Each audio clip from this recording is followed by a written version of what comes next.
ਰਾਮ ਸਰੂਪ ਅਣਖੀ ਦਾ novel ਧੀਮਾ 40ਵਾਂ ਅੰਕ। ਗੱਜਾ ਸਿੰਘ ਛੋਟੀ ਉਮਰ ਵਿੱਚ ਹੀ ਫੌਜ 'ਚ ਭਰਤੀ ਹੋ ਗਿਆ ਸੀ। ਚਾਹੇ ਦੂਜੀ ਵੱਡੀ ਸੰਸਾਰ ਲੜਾਈ ਕਦੋਂ ਦੀ ਖਤਮ ਹੋ ਚੁੱਕੀ ਸੀ, ਫਿਰ ਦੇਸ਼ ਵੀ ਆਜ਼ਾਦ ਹੋ ਗਿਆ, ਪਰ ਫੌਜ 'ਚ ਭਰਤੀ ਲਗਾਤਾਰ ਜਾਰੀ ਸੀ। ਮੁੰਡੇ ਭਰਤੀ ਹੋ ਰਹੇ ਸਨ। ਜਗਤਪੁਰ ਦੇ ਫੌਜੀ ਮੁੰਡੇ ਛੁੱਟੀ ਕੱਟਣ ਆਉਂਦੇ। ਗੱਜਾ ਸਿੰਘ ਨੂੰ ਚੰਗੇ ਚੰਗੇ ਲੱਗਦੇ। ਉਹਨਾਂ ਦੀਆਂ ਗੱਲਾਂ ਸੁਣਦਾ ਤਾਂ ਉਹਦਾ ਵੀ ਫੌਜ 'ਚ ਭਰਤੀ ਹੋਣ ਨੂੰ ਜੀਅ ਕਰਦਾ। ਮਾਂ ਬਾਪ ਦਾ ਇਕੱਲਾ ਹੀ ਪੁੱਤਰ ਸੀ। ਜ਼ਮੀਨ ਥੋੜ੍ਹੀ ਸੀ, ਗੁਜ਼ਾਰਾ ਮੁਸ਼ਕਿਲ ਨਾਲ ਹੁੰਦਾ। ਬਸ ਇੱਕੋ ਮਾਂ ਜ਼ਮੀਨ ਸੀ ਉਹਨਾਂ ਕੋਲ।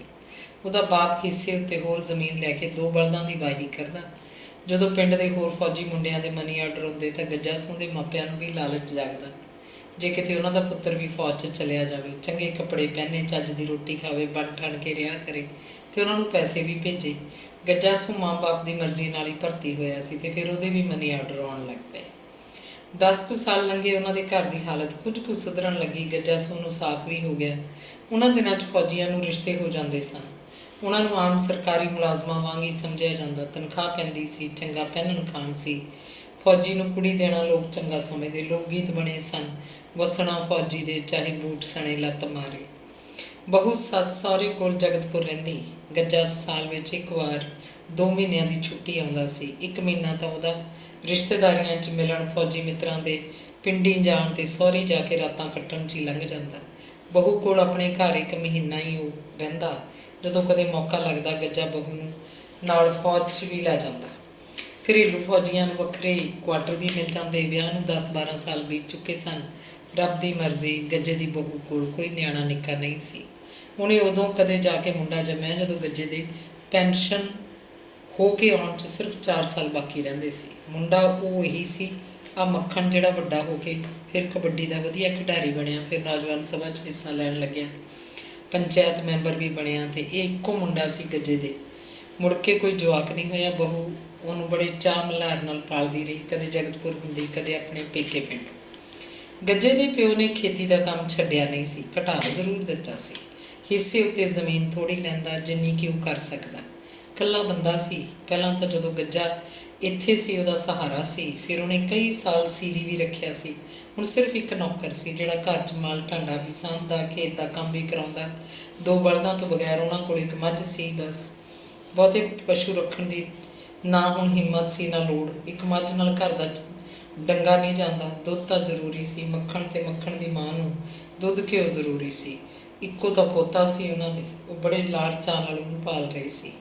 ਗੱਜਾ ਫੌਜ 'ਚ ਉਹਨਾਂ ਨੂੰ 3-4 ਮਹੀਨੇ ਪੈਸੇ ਮਨੀ ਆਰਡਰ ਕਰਕੇ ਭੇਜਦਾ ਰਹਿੰਦਾ। ਜਦੋਂ ਛੁੱਟੀ ਆਉਂਦਾ ਉਦੋਂ ਵੀ ਇਕੱਠੇ ਪੈਸੇ ਲੈ ਕੇ ਆਉਂਦਾ। ਉਹ ਨਾਲ ਦੀ ਨਾਲ ਮਕਾਨ ਦਾ ਵੀ ਕੁਝ ਨਾ ਕੁਝ ਕਰੀ ਜਾਂਦਾ। ਕਿਸੇ ਸਾਲ ਨਵੀਂ ਬੈਠਕ ਪਾਤੀ, ਕਿਸੇ ਸਾਲ ਨਵੀਂ ਰਸੋਈ, ਜਿਵੇਂ ਜਿਵੇਂ ਉਹਦੀ ਘਰ ਵਾਲੀ ਚਾਹੁੰਦੀ। 1 ਸਾਲ ਪਿਛਲੀਆਂ ਦੋਵੇਂ ਸਬਾਤਾਂ ਢਾਹ ਕੇ 2 ਵਧੀਆ ਨਵੇਂ ਕਮਰੇ ਬਣਾ ਦਿੱਤੇ। ਗੱਜੇ ਦਾ ਪਿਓ ਵੀ ਮਕਾਨ ਦਾ ਕੁਝ ਨਵਾਂ ਕਰਨ ਵੇਲੇ ਚਾਹੇ ਕਿਤੋਂ ਲਿਆਉਂਦਾ, ਮਦਦ ਕਰਦਾ। ਜਦੋਂ ਗੱਜਾ ਪੈਨਸ਼ਨ ਆਇਆ, ਉਹਨਾਂ ਦਾ ਮਕਾਨ ਮੁਕੰਮਲ ਸੀ। ਗੱਜਾ ਸਿੰਘ ਜਦੋਂ ਪੈਨਸ਼ਨ ਆਇਆ, ਉਹ ਹੌਲਦਾਰੀ ਪੈਨਸ਼ਨ ਆਇਆ ਸੀ। ਕੁਝ ਸਾਲਾਂ ਬਾਅਦ ਹੀ ਉਹਦਾ ਪਿਓ ਮਰ ਗਿਆ। ਗੱਜਾ ਸਿੰਘ ਪੈਨਸ਼ਨ ਆਉਂਦੇ ਹੀ ਖੇਤੀ ਦੇ ਕੰਮ 'ਚ ਪੈ ਗਿਆ। ਜਦੋਂ ਕਦੇ ਉਹ ਛੁੱਟੀ ਆਉਂਦਾ ਸੀ, ਉਦੋਂ ਵੀ ਤਾਂ ਉਹ ਖੇਤ ਜਾਂਦਾ, ਆਪਣੇ ਪਿਓ ਦੀ ਮਦਦ ਕਰਦਾ। ਉਹਨੂੰ ਹਲ ਵਾਹੁਣ ਦੇ, ਬੀਜ ਬਿਜਾਈ ਕਰਨ ਤੋਂ ਲੈ ਕੇ ਕਪਾਹ ਦੀ ਗੁੱਡ ਗੁਡਾਈ, ਕਣਕ ਦੀ ਵਾਢੀ, ਵੱਟਾਂ ਪਾਉਣਾ, ਪਿੜ ਦਾ ਸਾਰਾ ਕੰਮ ਆਉਂਦਾ ਸੀ। ਇਹੀ ਵਜ੍ਹਾ ਸੀ ਜਦੋਂ ਪੈਨਸ਼ਨ ਆ ਕੇ ਉਹਨੇ ਖੇਤੀ ਦਾ ਕੰਮ ਸ਼ੁਰੂ ਕੀਤਾ ਤਾਂ ਉਹਨੂੰ ਕੋਈ ਔਖਿਆਈ ਨਹੀਂ ਆਈ। ਫੌਜ ਦੀ ਨੌਕਰੀ 'ਚ ਉਹਦਾ ਹੰਢਿਆ ਪਲਿਆ ਸਰੀਰ ਖੇਤੀ ਲਈ, ਪਸ਼ੂਆਂ ਜਿਹੇ ਅਣਖਿੱਝ ਕੰਮ 'ਚ ਬਹੁਤ ਸਹਾਇਕ ਸਿੱਧ ਹੋਇਆ। ਪੈਨਸ਼ਨ ਲੈ ਕੇ ਜਿਹੜਾ ਸਰਕਾਰ ਵੱਲੋਂ ਉਹਨੂੰ ਇਕੱਠਾ ਪੈਸਾ ਮਿਲਿਆ ਸੀ, ਉਹਦੇ ਨਾਲ ਉਹਨੇ ਸਭ ਤੋਂ ਪਹਿਲਾਂ ਜੱਟਾਂ ਵਾਲਾ ਸ਼ੌਕ ਹੀ ਪੂਰਾ ਕੀਤਾ। ਜ਼ਮੀਨ ਦੇ 4 ਕਿੱਲੇ ਖਰੀਦ ਲਏ। ਉਹਦੇ ਸਹੁਰੇ ਤਕੜੇ ਸੀ। ਕੁਝ ਮਦਦ ਉਹਦੇ ਸਾਲੇ ਨੇ ਵੀ ਕੀਤੀ, ਇਹ ਸੋਚ ਕੇ ਕਿ ਚਲੋ ਕੁੜੀ ਦੀ ਜਾਇਦਾਦ ਹੀ ਬਣਦੀ ਹੈ, ਪ੍ਰਾਹੁਣਾ ਇਕੱਲਾ ਪੁੱਤ ਹੈ, ਉਹਦੀ ਜ਼ਮੀਨ ਕਿਹੜਾ ਕਿਸੇ ਹੋਰ ਭੈਣ ਭਰਾ ਨੇ ਵੰਡਾ ਲੈਣੀ ਹੈ। ਜ਼ਮੀਨਾਂ ਦੇ ਭਾਅ ਵੱਧ ਚੁੱਕੇ ਸੀ। ਕੁਝ ਰਕਮ ਉਹਨੇ ਬਠਿੰਡੇ ਦੇ ਦੇਸਰਾਜ ਆੜ੍ਹਤੀਏ ਤੋਂ ਵੀ ਵਿਆਜੂ ਫੜੀ ਸੀ, ਤਾਂ ਕਿਤੇ ਜਾ ਕੇ 4 ਕਿੱਲਿਆਂ ਦੀ ਰਜਿਸਟਰੀ ਹੋਈ ਸੀ। ਹੁਣ ਇਹ 5 ਕਿੱਲੇ ਇੱਕ ਹਲ ਦੀ ਵਾਹੀ ਲਈ ਬਹੁਤ ਸਨ। ਉਹਦਾ ਬਾਪ ਬਹੁਤ ਖੁਸ਼ ਹੋਇਆ ਸੀ। ਹਿੱਕ ਕੱਢ ਕੇ ਸੱਥ ਵਿੱਚੋਂ ਦੀ ਲੰਘਦਾ ਕਿ ਉਹਦੇ ਪੁੱਤ ਨੇ ਪੈਨਸ਼ਨ ਆ ਕੇ ਜਾਇਦਾਦ ਬਣਾਈ ਹੈ। ਗੱਜਾ ਸਿੰਘ 5 ਕਿੱਲਿਆਂ ਦੀ ਖੇਤੀ ਬਲਦਾਂ ਨਾਲ ਹੀ ਕਰਦਾ ਸੀ। ਉਹਨੇ ਸੀਰੀ ਨਹੀਂ ਰੱਖਿਆ। 1 ਨੌਕਰ ਸੀ ਬਸ। ਉਹੀ ਮੱਝ ਸੰਭਾਲਦਾ, ਬਲਦਾਂ ਨੂੰ ਕੱਖ ਪੱਠਾ ਪਾਉਂਦਾ। ਬਾਕੀ ਦੇ ਸਮੇਂ 'ਚ ਗੱਜਾ ਸਿੰਘ ਨਾਲ ਖੇਤ 'ਚ ਕੰਮ ਕਰਦਾ। ਮਾਂ ਤੋਂ ਇੰਨਾ ਕੰਮ ਨਹੀਂ ਸੀ ਹੁੰਦਾ। ਮੱਝ ਦੀ ਧਾਰ ਗੱਜਾ ਸਿੰਘ ਦੀ ਘਰ ਵਾਲੀ ਕੱਢਦੀ, ਬਾਕੀ ਦੁੱਧ ਬਾਅਦ ਸੰਭਾਲਦੀ। ਘਰ ਦਾ ਸਾਰਾ ਕੰਮ ਗੱਜੇ ਦੀ ਘਰ ਵਾਲੀ ਹੀ ਕਰਦੀ। ਮਾਂ ਦਾ ਚਿੱਤ ਲੋਟ ਹੁੰਦਾ ਤਾਂ ਕਿਸੇ ਕੰਮ ਨੂੰ ਹੱਥ ਪਾ ਲੈਂਦੀ, ਨਹੀਂ ਤਾਂ ਮੰਜੇ 'ਤੇ ਪਈ ਬੈਠੀ ਰਹਿੰਦੀ। ਬਹੂ ਨੂੰ ਮੱਤਾਂ ਦਿੰਦੀ ਰਹਿੰਦੀ। ਬਹੂ ਨੂੰ ਮਾਂ ਨੇ ਕਦੇ ਕਿਸੇ ਕੰਮ ਲਈ ਨਹੀਂ ਆਖਿਆ ਸੀ। ਜਿੱਦਣ ਦਾ ਗੱਜੇ ਦਾ ਪਿਓ ਮਰਿਆ ਸੀ, ਬੁੜੀ ਥਿਵਦੀ ਥਿਵਦੀ ਤੁਰੀ ਜਾਂਦੀ। ਉਹਨੂੰ ਭੁੱਖ ਘੱਟ ਲੱਗਦੀ, ਘਰ ਸੁੰਨਾ ਜਿਹਾ ਲੱਗਦਾ। ਤੂੰ ਆਂਢ ਗੁਆਂਢ 'ਚ ਜਾ ਕੇ ਪਿੰਡ 'ਚ ਬੁੜੀਆਂ ਨਾਲ ਗੱਲਾਂ ਮਾਰਨ ਤੁਰ ਪੈਂਦੀ। ਬੁੜੀਆਂ 'ਚ ਜਾ ਕੇ ਉਹਦਾ ਮਨ ਕੁਝ ਪਰਚ ਜਾਂਦਾ। ਹਰ ਬੁੜੀ ਉਹਨੂੰ ਇੱਕ ਗੱਲ ਜ਼ਰੂਰ ਪੁੱਛਦੀ ਵੀ ਨੂੰਹ ਆਦਰ ਨਾਲ ਟੁੱਕ ਦਿੰਦੀ ਹੈ। ਬੁੜੀਆਂ ਨਾ ਉਹਨੂੰ ਗੱਜੋ ਬਾਰੇ ਪੁੱਛਦੀਆਂ, ਨਾ ਗੱਜੇ ਬਾਰੇ ਪੁੱਛਦੀਆਂ, ਨਾ ਪੋਤੇ ਦੀ ਗੱਲ ਕਰਦੀਆਂ। ਉਹ ਜਿੱਤੋਂ ਉਹਦੀ ਨੂੰਹ ਦੀਆਂ ਚੁਗਲੀਆਂ ਸੁਣਨਾ ਚਾਹੁੰਦੀਆਂ। ਉਹਨੇ ਕਦੇ ਵੀ ਆਪਣੀ ਨੂੰਹ ਦੀ ਬਦਖੋਈ ਨਹੀਂ ਕੀਤੀ ਸੀ, ਹਮੇਸ਼ਾ ਉਹਦੇ ਕੰਮਾਂ ਨੂੰ ਸਲਾਹੁੰਦੀ ਰਹਿੰਦੀ। ਜਦੋਂ ਉਹਦੇ ਕੋਲੋਂ ਬਹੂ ਦੀ ਕੋਈ ਵੀ ਮਾੜੀ ਗੱਲ ਨਾ ਨਿਕਲਦੀ ਤਾਂ ਉਹ ਹੋਰ ਗੱਲਾਂ ਕਰਨ ਲੱਗਦੀਆਂ। ਸ਼ਰੀਕੇ ਕਬੀਲੇ ਦੀਆਂ ਬਹੂਆਂ ਗੱਜੇ ਦੀ ਮਾਂ ਦੇ ਪੈਰੀਂ ਹੱਥ ਲਾਉਂਦੀਆਂ, ਉਹਨਾਂ ਨੂੰ ਲੰਮੀਆਂ ਅਸੀਸਾਂ ਦਿੰਦੀ, ਇੱਕ ਦੋ ਮੱਤਾਂ ਵੀ ਦੇ ਜਾਂਦੀ। ਇੰਝ 2-4 ਘੰਟੇ ਘਰੋਂ ਬਾਹਰ ਗੁਜ਼ਾਰ ਕੇ ਬੁੜੀ ਨੂੰ ਰੋਟੀ ਹਜ਼ਮ ਹੋ ਜਾਂਦੀ ਅਤੇ ਉਹਦਾ ਚਿੱਤ ਲੱਗਿਆ ਰਹਿੰਦਾ। ਜੇ ਕਦੇ ਕੋਈ ਤੱਦੀ ਦਾ ਕੰਮ ਹੁੰਦਾ ਜਾਂ ਜਿਹੜਾ ਕੰਮ ਬਲਦਾਂ ਨਾਲ ਨਾ ਹੋ ਸਕਦਾ, ਉਹਦੇ ਲਈ ਗੱਜਾ ਸੂ ਪਿੰਡ 'ਚੋਂ ਕਿਰਾਏ ਦਾ ਟਰੈਕਟਰ ਲੈ ਆਉਂਦਾ।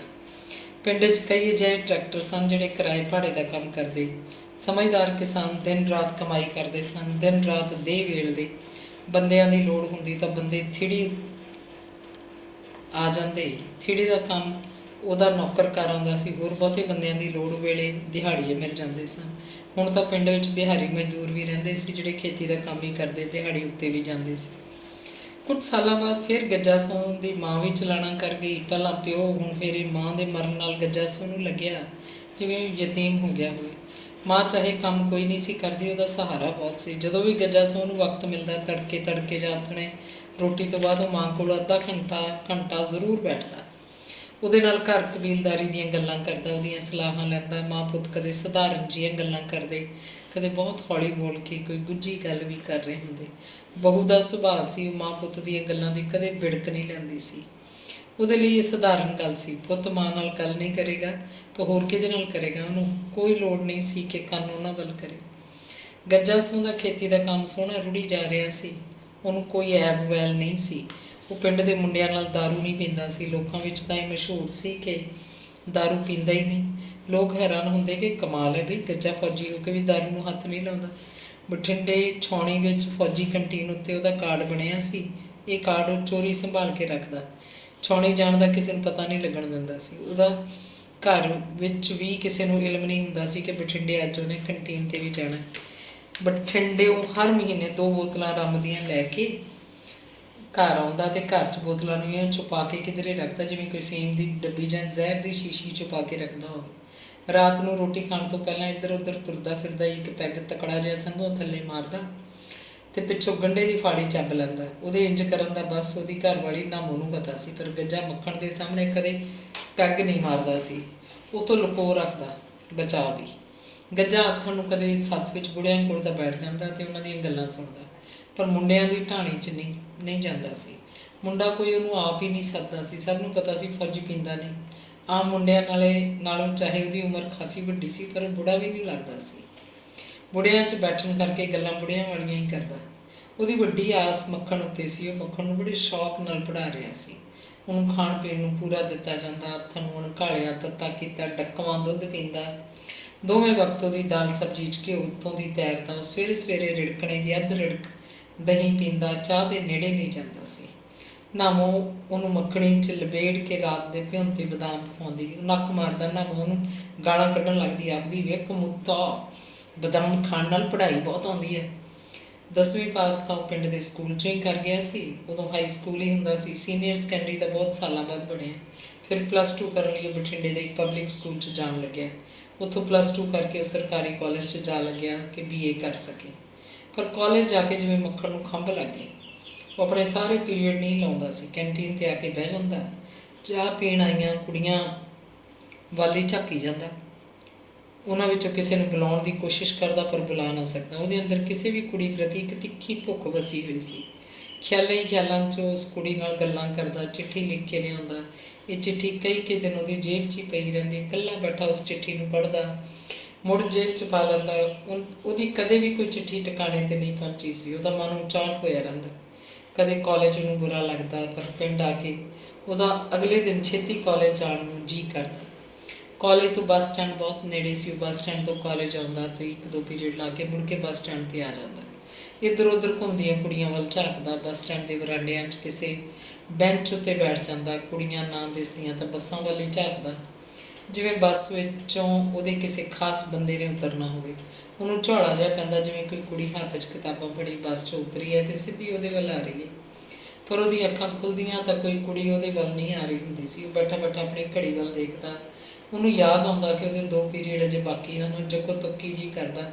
ਕਾਲਜ ਮੁੜ ਕੇ ਜਾਣ ਦਾ ਖਿਆਲ ਛੱਡ ਕੇ ਪਿੰਡ ਨੂੰ ਜਾਣ ਵਾਲੀ ਬੱਸ ਦੀ ਉਡੀਕ ਕਰਨ ਲੱਗਦਾ।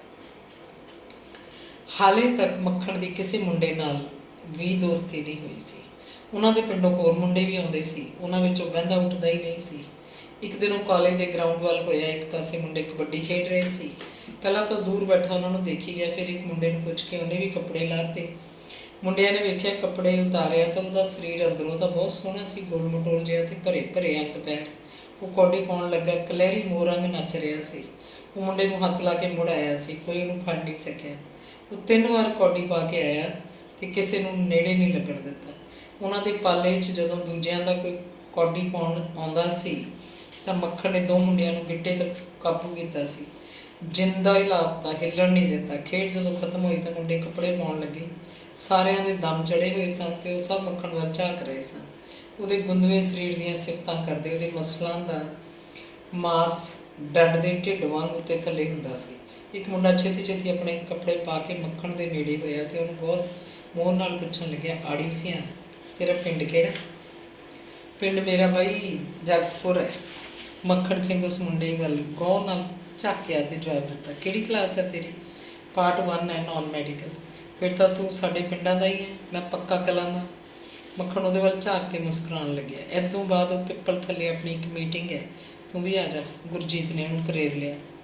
ਮੁੰਡਿਆਂ 'ਚ ਬੈਠਾ ਮੱਖਣ ਆਪਣੇ ਆਪ ਨੂੰ ਓਪਰਾ ਜਿਹਾ ਮਹਿਸੂਸ ਕਰ ਰਿਹਾ ਸੀ। ਜਿਹੜੀਆਂ ਗੱਲਾਂ ਉਹ ਕਰ ਰਹੇ ਸਨ, ਅਜਿਹੀਆਂ ਗੱਲਾਂ ਉਹਨਾਂ ਦੇ ਪਿੰਡ ਦੇ ਮੁੰਡੇ ਵੀ ਕਰਦੇ ਸੀ, ਪਰ ਉਹਨੇ ਕਦੇ ਗੌਰ ਨਹੀਂ ਸੀ ਕੀਤਾ। ਗੱਲਾਂ ਉਹਦੀ ਸਮਝ 'ਚ ਨਹੀਂ ਆ ਰਹੀਆਂ ਸੀ।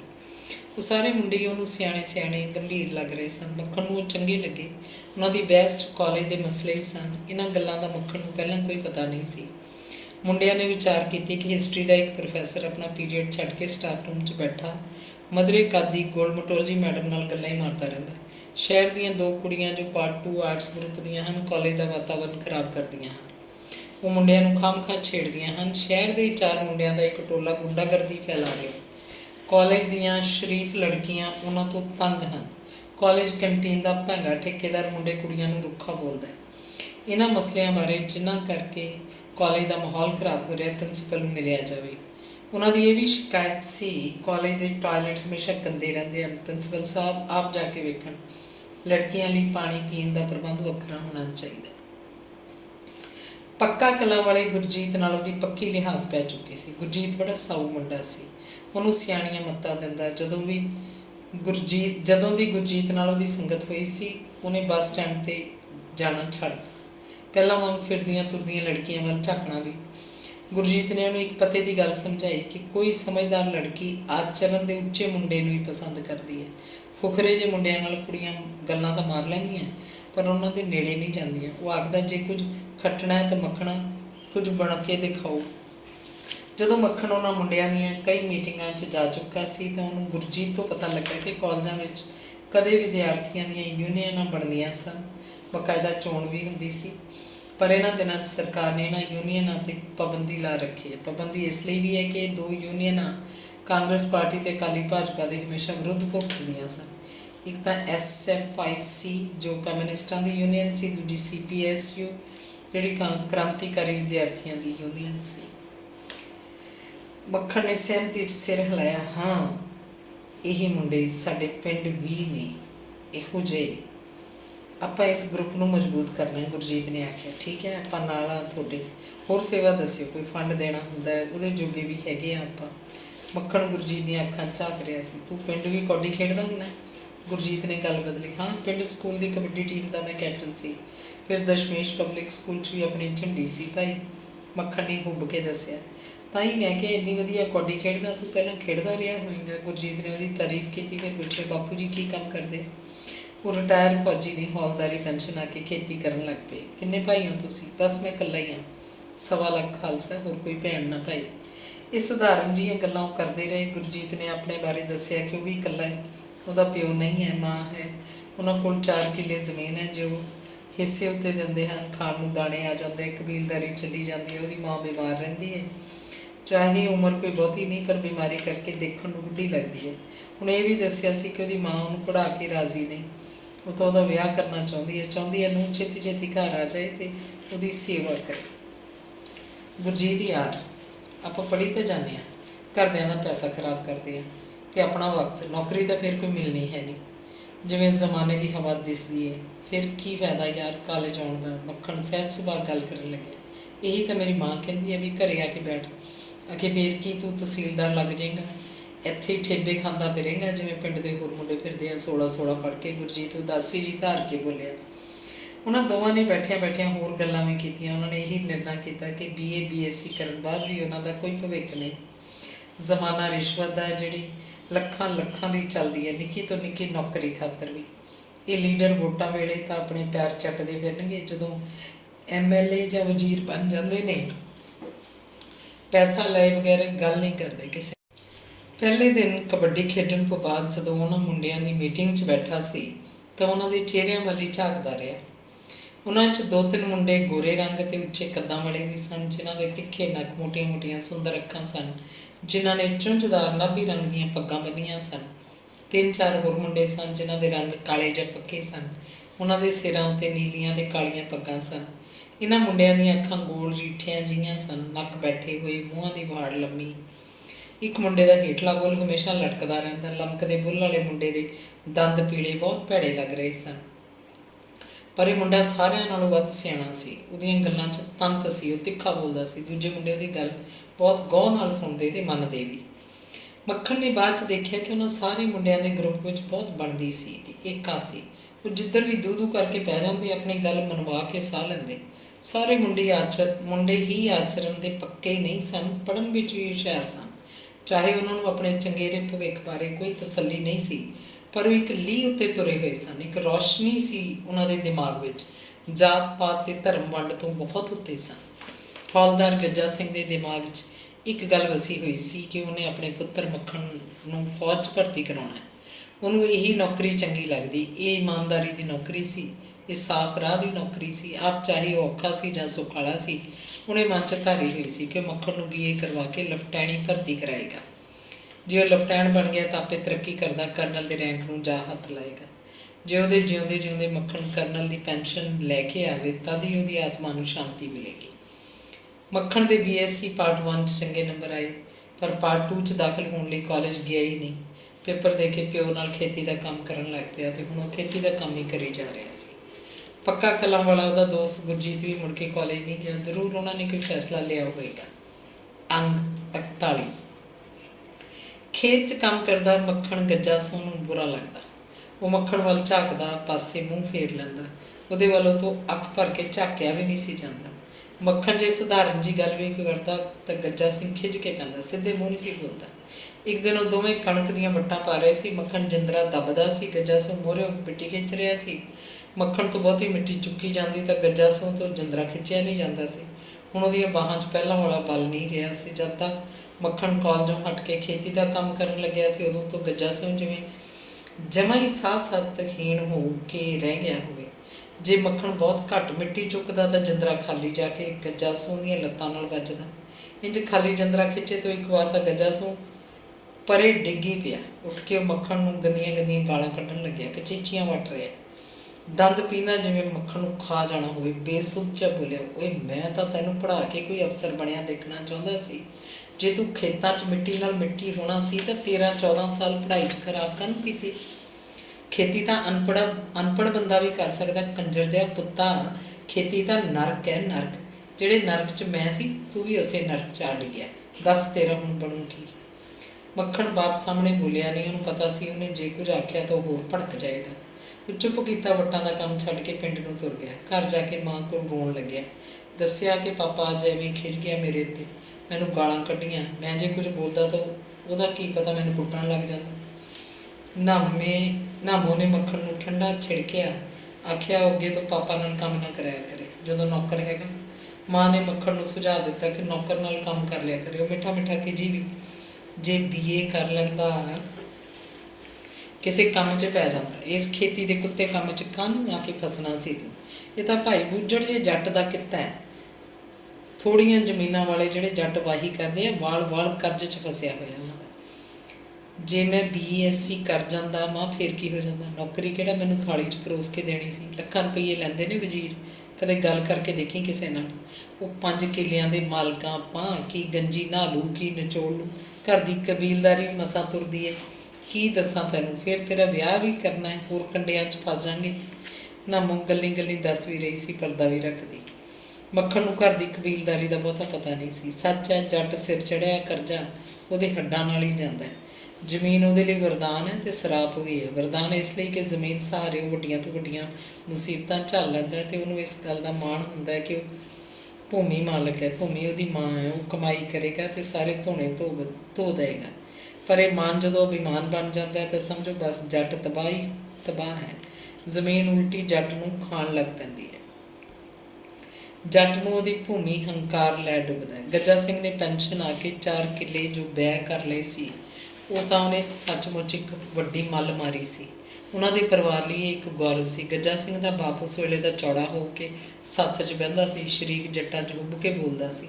ਪਰ ਅੰਦਰ ਖਾਤੇ ਦੇਸ ਰਾਜ ਆੜ੍ਹਤੀਏ ਤੋਂ ਲਿਆ ਵਿਆਜੂ ਪੈਸਾ ਉਹਨੂੰ ਇੱਕ ਦਾਗ ਲੱਗ ਚੁੱਕਿਆ ਸੀ। ਉਦੋਂ ਉਹਨੂੰ ਇਹ ਪਤਾ ਨਹੀਂ ਸੀ। ਗੱਜਾ ਸਿੰਘ ਨੇ ਤਾਂ ਸੋਚਿਆ ਕਿ 50,000 ਉਹਨੂੰ ਕੀ ਚੀਜ਼ ਹੈ, ਕਮਾਈ ਕਰਕੇ 50,000 2 ਸਾਲਾਂ 'ਚ ਹੀ ਲਾ ਕੇ ਪਰਾਂ ਮਾਰੇਗਾ। 5 ਕਿੱਲੇ ਹੈ, 5 ਕਿੱਲੇ 'ਚ ਚਾਹੇ ਕੋਈ ਸੋਨਾ ਹਰਾ ਕਰ ਲਵੇ। ਉਹ ਹਾੜੀ ਸੋਹਣੀ ਫਸਲ ਦੀ ਅੱਧੀ ਕਮਾਈ ਨਾਲ ਕਬੀਲਦਾਰੀ ਤੁਰਦੀ ਰੱਖੇਗਾ ਅਤੇ ਅੱਧੀ ਕਮਾਈ ਦੇਸ ਰਾਜ ਨੂੰ ਫਿਰ ਪਹੁੰਚਦੀ ਕਰ ਦਿਆ ਕਰੇਗਾ। ਇਉਂ 50,000 ਤਾਂ 2 ਹਾੜੀਆਂ ਅਤੇ 2 ਸੌਣੀਆਂ ਦੀ ਮਾਰ। ਪਰ 3 ਸਾਲ ਲਗਾਤਾਰ ਇੱਕ ਵੀ ਫਸਲ ਚੱਜ ਨਾਲ ਨਹੀਂ ਹੋਈ, ਨਾ ਕੋਈ ਹਾੜੀ ਨਾ ਸੌਣੀ। ਇੱਕ ਸਾਲ ਬਰਸਾਤ ਦੇ ਦਿਨਾਂ 'ਚ ਇੰਨਾ ਭਾਰੀ ਮੀਂਹ ਪਿਆ ਕਿ ਨਰਮਾ ਅਤੇ ਮੱਕੀ ਪਾਣੀ 'ਚ ਕੜੇ ਮੱਚ ਗਏ। 1 ਮਹੀਨਾ ਪਾਣੀ ਨਾ ਕਿਧਰੋਂ ਨਿਕਲਿਆ ਨਾ ਸੁੱਕਿਆ। ਇੱਕ ਸਾਲ ਉਹਨਾਂ ਦਾ 4 ਕਿੱਲੇ ਨਰਮਾ ਇੰਨਾ ਵਧੀਆ ਖੜਾ ਸੀ ਕਿ ਦੇਖ ਕੇ ਭੁੱਖਾਂ ਲੈਂਦੀਆਂ। ਗੱਜਾ ਸੂ ਨੌਕਰ ਅਤੇ 2 ਦਿਹਾੜੀਆਂ ਨੇ ਇਹਨਾਂ 4 ਕਿੱਲਿਆਂ 'ਚ 2 ਵਾਰ ਇੰਨੀ ਵਧੀਆ ਗੁੱਡ ਪਾਈ ਕਿ ਨਰਮੇ ਦੇ ਬੂਟੇ ਭਰਵੇਂ ਸਾਹ ਲੈ ਕੇ ਵਧਣ ਲੱਗੇ। ਦਿਨਾਂ 'ਚ ਪੱਤੇ ਪੀਲੀ ਭਾਅ ਮਾਰਦੇ ਕਾਲੇ ਹੋ ਗਏ। ਫੁੱਲ ਬੂਕੀ ਲੱਗ ਆਏ ਜੋ ਦੇਖਣ ਨੂੰ ਹੀ ਬੜੇ ਸੁੰਦਰ ਲੱਗਦੇ ਸੀ। ਪਰ ਬੱਦਲ ਜਿਹੇ ਹੋ ਕੇ ਕੋਈ ਹਵਾ ਸਾੜੀ ਅਜਿਹੀ ਵਗੀ ਕਿ ਨਰਮੇ ਨੂੰ ਕੋਈ ਅਜੀਬ ਕਿਸਮ ਦਾ ਕੀੜਾ ਪੈ ਗਿਆ। ਸਪਰੇਆਂ ਨਾਲੇ ਮਰਦਾ ਹੀ ਨਹੀਂ ਸੀ। ਕੋਈ ਕਹਿੰਦਾ ਇਹ ਸਪਰੇਆਂ ਅਸਲੀ ਨਹੀਂ, ਨਿਰਾ ਪਾਣੀ ਹੈ। ਕੋਈ ਕਹਿੰਦਾ ਇਹ ਕੀੜਾ ਹੀ ਐਤਕੀ ਅਜਿਹਾ ਕਿੱਧਰੋਂ ਆਇਆ ਜਿਸ ਉੱਤੇ ਜ਼ਹਿਰੀਲੀ ਤੋਂ ਜ਼ਹਿਰੀਲੀ ਦਵਾਈ ਦਾ ਵੀ ਕੋਈ ਅਸਰ ਨਹੀਂ। ਇੱਕ ਸਾਲ ਬਠਿੰਡੇ ਵਾਲਾ ਦਿਓ ਆਇਆ ਸੀ। ਲੋਕਾਂ 'ਚ ਮਿੱਥ ਮਸ਼ਹੂਰ ਹੈ ਕਿ ਇਹ ਦਿਓ ਬਠਿੰਡੇ ਦੇ ਕਿਲ੍ਹੇ 'ਚ ਕੈਦ ਹੈ। ਜਦੋਂ ਉਹਨੂੰ ਕਦੇ ਬਾਹਰ ਕੱਢਿਆ ਜਾਂਦਾ ਦੂਰ ਦੂਰ ਤੱਕ ਤਬਾਹੀ ਮਚਾ ਦਿੰਦਾ। ਉਸ ਸਾਲ ਕਿੱਕਰਾਂ, ਬੇਰੀਆਂ, ਟਾਹਲੀਆਂ ਦੇ ਮੁੱਟੇ ਡਾਣੇ ਵੀ ਟੁੱਟ ਕੇ ਦੂਰ ਪਰੇ ਜਾ ਡਿੱਗੇ ਸਨ। ਬਠਿੰਡੇ ਦੇ ਚਾਰੇ ਪਾਸੇ ਦੀਆਂ ਸੜਕਾਂ ਜਾਮ ਹੋਈਆਂ ਪਈਆਂ ਸਨ। ਟ੍ਰੈਫਿਕ ਰੁਕ ਚੁੱਕਾ ਸੀ। ਬੱਸਾਂ ਟਰੱਕਾਂ ਵਾਲੇ ਪਹਿਲਾਂ ਸੜਕ ਉੱਤੇ ਟੁੱਟ ਕੇ ਡਿੱਗੇ ਰੁੱਖਾਂ ਨੂੰ ਪਰਾਂ ਘੜੀਸਦੇ, ਫੇਰ ਹੀ ਉਹਨਾਂ ਦੀਆਂ ਗੱਡੀਆਂ ਅੱਗੇ ਤੁਰਦੀਆਂ। ਅਜਿਹਾ ਬਖੇੜਾ ਨਾ ਕਿਸੇ ਨੇ ਪਹਿਲਾਂ ਕਦੇ ਸੁਣਿਆ ਸੀ ਨਾ ਦੇਖਿਆ ਸੀ। ਪੱਕਣ 'ਤੇ ਆਈਆਂ ਕਣਕਾਂ ਦੇ ਬੂਝੇ ਇਉਂ ਖੇਤਾਂ 'ਚ ਮੁੱਧੇ ਮੂੰਹ ਵਿਛੇ ਪਏ ਸਨ ਜਿਵੇਂ ਜੰਗ ਦੇ ਮੈਦਾਨ 'ਚ ਫੌਜੀਆਂ ਦੇ ਝੁੰਡ। ਝਖੇੜੇ ਨੇ ਜੇ ਕਣਕਾਂ ਇਕੱਲੀਆਂ ਟੇਢੀਆਂ ਹੀ ਕੀਤੀਆਂ ਹੁੰਦੀਆਂ ਤਾਂ ਵੀ ਕੋਈ ਖਾਸ ਗੱਲ ਨਹੀਂ ਸੀ। ਧੁੱਪਾਂ ਲੱਗੀਆਂ ਤੋਂ ਕਣਕਾਂ ਨੇ 2-4 ਦਿਨਾਂ ਬਾਅਦ ਹੀ ਉੱਠ ਖੜ੍ਹੇ ਹੋਣਾ ਸੀ। ਪਰ ਉਹਨਾਂ ਦੀਆਂ ਜੜ੍ਹਾਂ 'ਚ ਗੋਡੇ ਗੋਡੇ ਪਾਣੀ ਖੜਾ, ਜੋ ਪਾਣੀ ਕਈ ਦਿਨ ਸੁੱਕਿਆ ਹੀ ਨਹੀਂ। ਉਸ ਪਾਣੀ ਨੇ ਬਲੀਆਂ ਨੂੰ ਕਾਲਾ ਪਾ ਦਿੱਤਾ। ਇਹਨਾਂ 3 ਸਾਲਾਂ ਦੌਰਾਨ ਗੱਜਾ ਸਿੰਘ ਦੇ ਘਰ ਦੀ ਕਬੀਲਦਾਰੀ ਮਸਾਂ ਹੀ ਤੁਰਦੀ ਰਹੀ।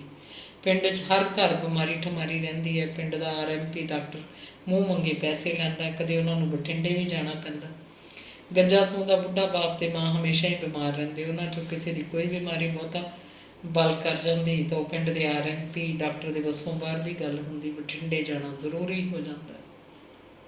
ਫਿਰ ਮੱਖਣ ਦੀ ਪੜ੍ਹਾਈ ਦਾ ਖਰਚ, ਮੈਸ ਦੇ ਖਲਬੜੇਵੇਂ ਧਾਰ ਨਹੀਂ ਧਰਨ ਦਿੰਦੇ ਸੀ। ਬਹੁਤ ਖਰਚ ਸੀ ਘਰ ਦਾ।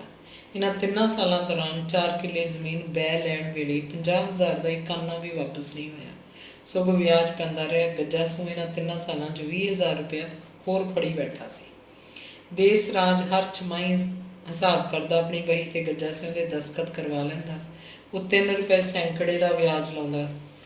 ਇੰਝ 3 ਸਾਲਾਂ ਬਾਅਦ ਜਦੋਂ ਨਾਮਾ ਕੀਤਾ ਗਿਆ 70,000 ਦਾ 1 ਲੱਖ ਬਣਿਆ ਪਿਆ ਸੀ। ਦੇਸ ਰਾਜ ਛਮਾਈ ਵਿੱਚੋਂ ਵਿਆਜ ਦਰ ਵਿਆਜ ਲਾਉਂਦਾ, ਰਕਮ ਤਿੜਦਾਰ ਖੱਬਲ ਵਾਂਗ ਵਧੀ ਜਾਂਦੀ, ਜੜ੍ਹਾਂ ਫੜੀ ਜਾਂਦੀ।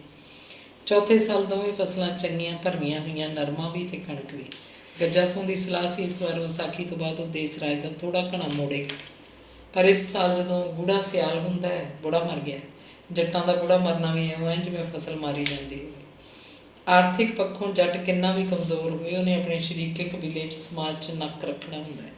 ਭੋਗ ਉੱਤੇ ਵਿਆਹ ਜਿੰਨਾ ਖਰਚ ਹੋ ਜਾਂਦਾ, ਇਹ ਖਰਚ ਉਹ ਕਰਦਾ ਹੈ ਤਾਂ ਵੀ ਮਰਦਾ, ਨਾ ਕਰੇ ਤਾਂ ਵੀ ਮਰਦਾ। ਰਿਸ਼ਤੇਦਾਰੀਆਂ ਹੁੰਦੀਆਂ, ਕੁੜਮਾਚਾਰੀ ਹੁੰਦੀ ਹੈ, ਫਿਰ ਆਂਢ ਗੁਆਂਢ ਸ਼ਰੀਕੇ ਦੇ ਲੋਕ। ਇੰਨੇ ਦਿਨ ਮਕਾਣਾ ਆਉਂਦੀਆਂ, ਰੋਟੀ ਟੁੱਕ, ਚਾਹ ਪਾਣੀ ਦਾ ਖਰਚਾ ਬਾਬੇ ਦੇ ਲੰਗਰ ਬਰਾਬਰ ਜਾ ਟੁੱਕਦਾ। ਬੁੜਾ ਮਰਨ ਬਾਅਦ ਕੁਝ ਸਾਲਾਂ ਪਿੱਛੋਂ ਮਾਂ ਚਲੀ ਗਈ। ਮਾਂ ਦੇ ਮਰਨੇ ਉੱਤੇ ਵੀ ਓਨਾ ਹੀ ਖਰਚ ਕਰਨਾ ਪਿਆ, ਸਗੋਂ ਵੱਧ ਖਰਚ ਹੋਇਆ, ਕਿਉਂਕਿ ਚੀਜ਼ਾਂ ਦੇ ਭਾਅ ਵੱਧ ਚੁੱਕੇ ਸੀ। ਦੇਸ ਰਾਜ ਦਾ ਦਰ ਹੀ ਫੇਰ ਖੜਕਾਉਣਾ ਪਿਆ। ਗੱਜਾ ਸਿੰਘ ਦਾ ਸੁਪਨਾ ਸੀ ਦੇਸ ਰਾਜ ਆੜ੍ਹਤੀਏ ਦਾ, ਉਹਦੇ ਸਿਰ ਕਿੰਨਾ ਵੀ ਪੈਸਾ ਚੜ੍ਹੀ ਜਾਵੇ।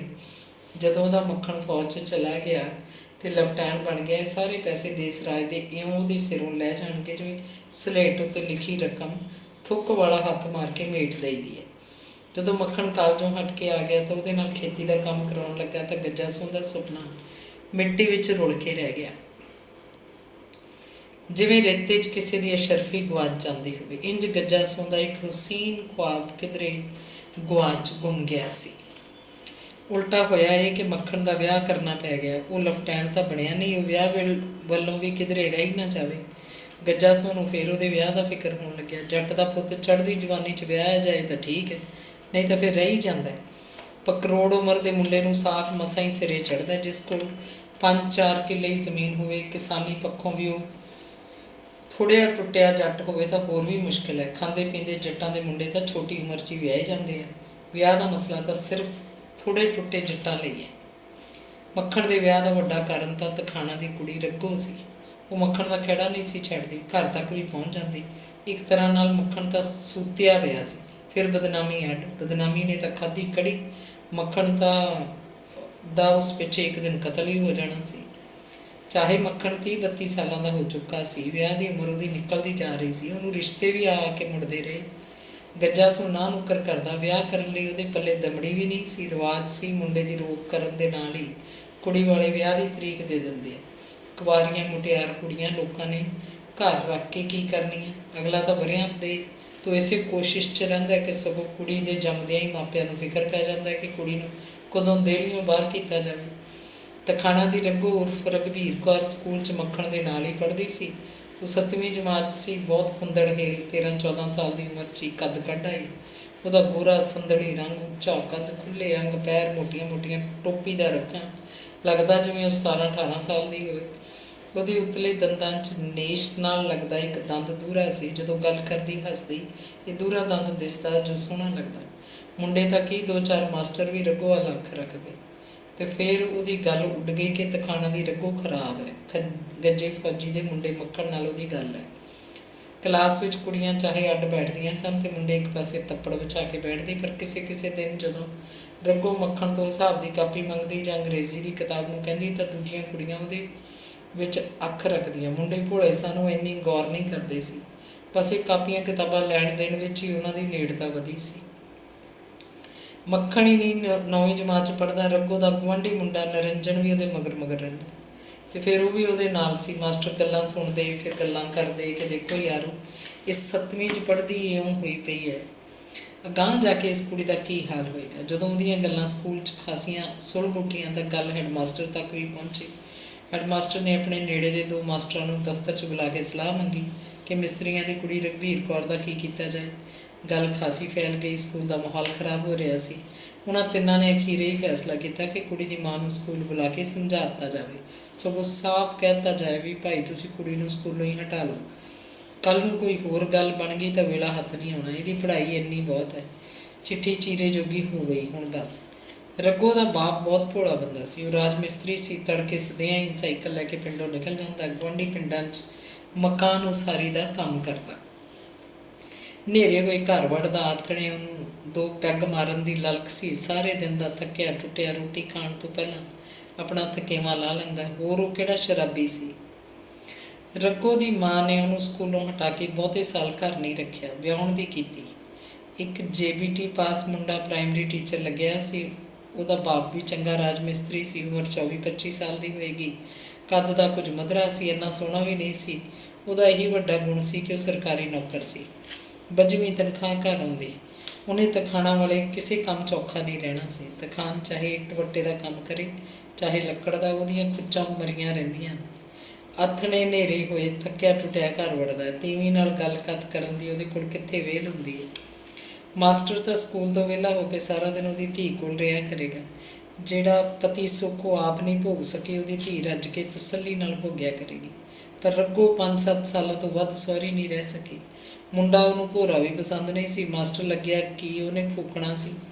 ਜਦੋਂ ਬੰਦਾ ਬੈਠਾ ਹੀ ਚੰਗਾ ਨਾ ਲੱਗੇ। ਉਹਦੀ ਦੇਹ ਨੂੰ ਪਿੰਡ ਵਾਲੇ ਮੱਖਣ ਤੇ ਉਹਨਾਂ ਦੇ ਗੁਆਂਢੀ ਮੁੰਡੇ ਨਿਰੰਜਨ ਦਾ ਭੁੱਸ ਪਿਆ ਸੀ। ਜਦੋਂ ਵੀ ਇਹ ਰਾਤ ਨੂੰ ਇਕੱਠੇ ਹੁੰਦੇ, ਰੰਗੋ ਦਾ ਪ੍ਰਾਹੁਣਾ ਕਦੇ ਮੱਖਣ ਬਣ ਜਾਂਦਾ, ਕਦੇ ਨਿਰੰਜਨ। ਦਿਨ ਵੇਲੇ ਉਹੀ ਹੁੰਦਾ, ਬੌਣਾ ਜਿਹਾ, ਸੜੀ ਬੁੱਥੀ ਵਾਲਾ। ਉਹ ਆਪਣੇ ਆਪ ਨਾਲ ਹੀ ਖਿਜੀ ਰਹਿੰਦੀ। ਦੂਜਾ ਕਾਰਨ ਇਹ ਸੀ ਕਿ ਉਹਦੀ ਬੁਝੀ ਰਹਿਣ ਦਾ ਕਿ ਹਾਲੇ ਤੱਕ ਉਹਦੇ ਕੋਈ ਜਵਾਕ ਨਹੀਂ ਹੋਇਆ ਸੀ। ਸੱਸ ਉਹਦੇ ਵਿੱਚ ਦੀ ਗੱਲਾਂ ਕੱਢਦੀ ਰਹਿੰਦੀ, ਉਹਨੂੰ ਸੜੀਆਂ ਬੜੀਆਂ ਆਖਦੀ ਤੇ ਬੋਲੀਆਂ ਮਾਰਦੀ। ਉਹਦਾ ਜੀਅ ਕਰਦਾ ਕਿ ਉਹ ਸੱਸ ਨੂੰ ਵਿਚਾਲੇ ਪਾੜ ਕੇ ਦੋ ਬਣਾ ਦੇਵੇ, ਉਹਨੂੰ ਮਿੱਟੀ ਦਾ ਤੇਲ ਪਾ ਕੇ ਫੂਕ ਦੇਵੇ। ਉਹਨਾਂ ਦੇ ਪਿੰਡ ਕੋਟ ਭਾਈ ਨੂੰ ਗਿੱਦੜਬਾਹਾ ਮੰਡੀ ਲੱਗਦੀ ਸੀ। ਉਂਝ ਤਾਂ ਕੋਟ ਭਾਈ ਵਿੱਚ ਹੀ ਬਹੁਤ ਸਾਰੀਆਂ ਦੁਕਾਨਾਂ ਸਨ ਜਿੱਥੋਂ ਮੰਡੀ ਦੇ ਭਾਈ ਚੀਜ਼ਾਂ ਮਿਲ ਜਾਂਦੀਆਂ, ਪਰ ਸਾਰਾ ਪਿੰਡ ਸੌਦੇ ਸੂਤ ਨੂੰ ਗਿੱਦੜਬਾਹਾ ਮੰਡੀ ਆਉਂਦਾ। ਰੱਗੋ 2-4 ਵਾਰ ਦੂਜੀਆਂ ਤੀਵੀਆਂ ਨਾਲ ਜਾ ਕੇ ਗਿੱਦੜਬਾਹੇ ਦੀ ਸਿਆਣੂ ਹੋ ਗਈ ਤੇ ਫਿਰ ਅਕਸਰ ਹੀ ਮੰਡੀ ਜਾਣ ਲੱਗੀ। ਕਦੇ ਬਿਮਾਰ ਹੋਣ ਦਾ ਬਹਾਨਾ ਲਾਉਂਦੀ, ਕਦੇ ਉਹਨੇ ਚੀਜ਼ਾਂ ਖਰੀਦਣੀਆਂ ਹੁੰਦੀਆਂ ਜਿਹੜੀਆਂ ਕੋਟ ਭਾਈ ਪਿੰਡ ਵਿੱਚ ਨਹੀਂ ਮਿਲਦੀਆਂ ਸੀ। ਰੱਗੋ ਦੇ ਘਰ ਵਾਲੇ ਜੋਗਿੰਦਰ ਕੋਲ ਉਹਦੇ ਨਾਲ ਪੜ੍ਹਾਉਂਦਾ ਸਕੂਲ ਦਾ ਇੱਕ ਮਾਸਟਰ ਗੁਰਦੇਵ ਆਉਂਦਾ ਹੁੰਦਾ। ਰੱਗੋ ਨੇ ਉਹਨੂੰ ਪਹਿਲੇ ਦਿਨ ਦੇਖਿਆ ਤਾਂ ਬਸ ਦੇਖਦੀ ਰਹਿ ਗਈ। ਉਹਦੀ ਸ਼ਕਲ ਸੂਰਤ ਜਮਾ ਉਹਨਾਂ ਦੇ ਪਿੰਡ ਦੇ ਮੁੰਡੇ ਮੱਖਣ ਨਾਲ ਮਿਲਦੀ ਸੀ। ਉਹੀ ਕੱਦ-ਬੁੱਤ, ਉਹੀ ਰੰਗ, ਉਹੀ ਨੱਕ, ਅੱਖਾਂ, ਸਾਵੇਂ ਦਾ ਸਮਾਂ, ਗੱਜਾ ਸੌਂਦਾ ਮੱਖਣ। ਜਿਵੇਂ ਇੱਕ ਨੂੰ ਲੁਕੋ ਲਓ, ਉਹਨੂੰ ਕੱਢ ਲਓ। ਉਹ ਗੁਰਦੇਵ ਦੀਆਂ ਅੱਖਾਂ 'ਚ ਅੱਖਾਂ ਪਾ ਕੇ ਝਾਕਣ ਲੱਗੀ ਜਿਵੇਂ ਪਾਗਲ ਔਰਤ ਹੋਵੇ ਕੋਈ। ਜੋਗਿੰਦਰ ਦੇ ਕਹੇ ਤੋਂ ਨਹੀਂ ਕਰਦੀ ਰੱਗੋ ਨੇ ਗੁਰਦੇਵ ਨੂੰ ਉਸ ਦਿਨ ਦੁਪਹਿਰ ਦੀ ਰੋਟੀ ਖਵਾਈ, ਬੜੇ ਚਾਅ ਨਾਲ ਬਣਾ ਕੇ। ਉਸ ਦਿਨ ਉਹਦੀ ਸੱਸ ਨੂੰ ਵੀ ਰੋਟੀ ਸਵਾਦ ਲੱਗੀ। ਸੱਸ ਨੇ ਸੋਚਿਆ ਹੋਵੇਗਾ ਕਿ ਬਹੂ ਨੇ ਹੁਣ ਜੀਅ ਲਾ ਲਿਆ, ਇਸੇ ਕਰਕੇ ਅੱਜ ਚੰਗੀ ਰੋਟੀ ਬਣਾਈ ਹੈ, ਨਹੀਂ ਤਾਂ ਪਹਿਲਾਂ ਕੱਚੀਆਂ ਬਿੱਲੀਆਂ ਹੀ ਖਵਾਉਂਦੀ ਤੇ ਦਾਲ ਸਬਜ਼ੀ ਡਬਖਲ ਪਾਣੀ ਹੁੰਦਾ। ਗੁਰਦੇਵ ਗਿੱਦੜਬਾਹੇ ਦਾ ਹੀ ਰਹਿਣ ਵਾਲਾ ਸੀ। ਭਾਰੂ ਗੇਟ ਬਾਲਵਾੜੀ ਸਕੂਲ ਕੋਲ ਹੀ ਉਹਨਾਂ ਦਾ ਘਰ ਸੀ। ਜੋਗਿੰਦਰ ਤੇ ਉਹ ਫਖਰਸਰ ਦੇ ਪ੍ਰਾਇਮਰੀ ਸਕੂਲ 'ਚ ਇਕੱਠੇ ਪੜ੍ਹਾਉਂਦੇ ਸੀ। ਹਫ਼ਤੇ 'ਚ ਇੱਕ ਵਾਰ ਗੁਰਦੇਵ ਜ਼ਰੂਰ ਛੁੱਟੀ ਲੈਂਦਾ ਜਾਂ ਉਂਝ ਫਰਲੋ ਮਾਰ ਲੈਂਦਾ। ਉਹ ਘਰੋਂ ਤਿਆਰ ਹੋ ਕੇ ਸਾਈਕਲ 'ਤੇ ਬਾਹਰਲੇ ਬੱਸ ਸਟੈਂਡ ਤੋਂ ਚੌਂਕ 'ਚ ਆ ਖੜ੍ਹਦਾ ਤੇ ਉੱਥੋਂ ਅਖਬਾਰ ਲੈ ਕੇ ਐਵੇਂ ਪੜ੍ਹਨ ਦਾ ਬਹਾਨਾ ਬਣਾਉਂਦਾ। ਇੰਨੇ ਨੂੰ ਰੱਗੋ ਉਹਦੇ ਕੋਲ ਆ ਖੜ੍ਹੀ ਹੁੰਦੀ। ਉਹ ਅਖਬਾਰ ਨੂੰ ਥਾਂ ਅਖਬਾਰਾਂ ਵਾਲੇ ਕੋਲ ਰੱਖ ਕੇ ਕਾਹਲ ਨਾਲ ਆਪਣਾ ਸਾਈਕਲ ਪਰਾਂ ਸੜਕ 'ਤੇ ਲੈ ਜਾਂਦਾ। ਉਹ ਮਲੋਟ ਵੱਲ ਜਾਂਦੀ ਸੜਕ 'ਤੇ ਹੌਲੀ ਗੱਲਾਂ ਕਰਦੇ ਜਾ ਰਹੇ ਹੁੰਦੇ। ਸੜਕ ਕਿਨਾਰੇ ਸੁੰਨਸਾਨ ਜਿਹੇ ਥਾਵਾਂ ਉੱਤੇ ਬੰਦੇ ਦੇ ਮੋਢੇ ਜਿੰਨੀਆਂ ਉੱਚੀਆਂ ਕਈ ਫਸਲਾਂ ਹੁੰਦੀਆਂ। ਕਲੇਸ਼ ਤਾਂ ਉਸ ਦਿਨ ਪਿਆ ਜਦ ਉਹਨਾਂ ਦੇ ਗੁਆਂਢ 'ਚ ਇੱਕ ਬੁੜੀ ਨੇ ਰੱਗੋ ਦੀ ਸੱਸ ਨੂੰ ਆ ਕੇ ਦੱਸਦਾ ਕਿ ਤੁਹਾਡੀ ਬਹੂ ਉਹਨੇ ਬਠਿੰਡੇ ਥਰਮਲ ਪਲਾਂਟ ਵਾਲੇ ਅੱਡੇ 'ਤੇ ਖੜ੍ਹੀ ਦੇਖੀ ਸੀ। ਜੋਗਿੰਦਰ ਤੇ ਉਹਦੀ ਮਾਂ ਰੱਗੋ ਨੂੰ ਭੱਜ ਪੈ ਰਹੇ ਸਨ ਕਿ ਦੱਸ ਤੂੰ ਉੱਥੇ ਕਿਵੇਂ, ਕਦੋਂ ਤੇ ਕਿਉਂ ਗਈ। ਰੱਗੋ ਬੇਥਾਰ ਹੋਈ ਜਾ ਰਹੀ ਸੀ ਤੇ ਪਾਣੀ ਦੀਆਂ ਚੂੜੀਆਂ ਸੁੱਟਦੀ ਆਖਦੀ, ਮੈਂ ਇੱਥੇ ਧਰਤੀ 'ਚ ਗਰਕ ਹੋ ਜਾਵਾਂ ਜੇ ਬਠਿੰਡੇ ਗਈ ਹੋਵਾਂ। ਬਠਿੰਡੇ ਮੈਂ ਕੀ ਲੈਣ ਜਾਣਾ ਸੀ, ਅੰਮਾ ਨੂੰ ਐਵੇਂ ਭੁਲੇਖਾ ਲੱਗਿਆ। ਮੈਂ ਤਾਂ ਗਿੱਦੜਬਾਹੇ ਗਈ ਸੀ ਕੁੜਤੀ ਨਾਲ ਜੱਚਦਾ ਸਲਵਾਰ ਦਾ ਕੱਪੜਾ ਲੈਣ। ਉਹਨਾਂ ਦੇ ਘਰ ਕਈ ਦਿਨ ਰੰਦ ਪਿਆ ਰਿਹਾ, ਇਸੇ ਕਰਕੇ ਜੋਗਿੰਦਰ ਇੱਕ ਦਿਨ ਸਕੂਲ ਵੀ ਨਹੀਂ ਗਿਆ। ਸੋਚਿਆ ਹੋਏਗਾ ਕੋਈ ਨਵੇੜਾ ਕਰਕੇ ਘਰੋਂ ਬਾਹਰ ਨਿਕਲੇਗਾ।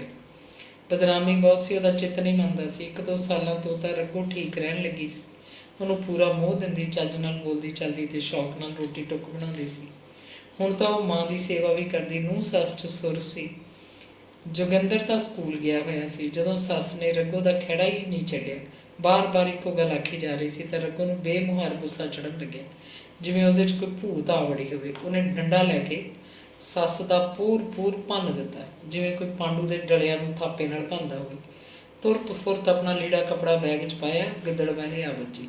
ਉੱਥੋਂ ਬੱਸ ਫੜੀ ਬਠਿੰਡੇ ਤੋਂ ਪਿੰਡ ਜਗਤਪੁਰ। ਮਾਂ ਨੇ ਪੁੱਛਿਆ, ਕੁੜੇ ਰੱਗੋ ਤੂੰ ਇਸ ਵੇਲੇ ਇਕੱਲੀ ਕਿਉਂ ਆ ਗਈ, ਮੈਨੂੰ ਛੇਤੀ ਦੱਸ। ਰੱਗੋ ਸਣੇ ਬੈਗ ਘਰ ਆ ਕੇ ਫਰਸ਼ 'ਤੇ ਵਿਹੜੇ 'ਚ ਆ ਡਿੱਗੀ। ਰੋ ਰਹੀ ਸੀ, ਉਹ ਤੋਂ ਬੋਲਿਆ ਵੀ ਨਹੀਂ ਸੀ ਜਾਂਦਾ। ਮਾਂ ਨੇ ਉਹਨੂੰ ਪਾਣੀ ਦਿੱਤਾ, ਉਹਦੇ ਮੂੰਹ ਵੱਲ ਝਾਕੀ ਜਾ ਰਹੀ ਸੀ, ਪਰ ਰੱਗੋ ਇੱਕ ਲਫ਼ਜ਼ ਨਹੀਂ ਬੋਲ ਰਹੀ ਸੀ।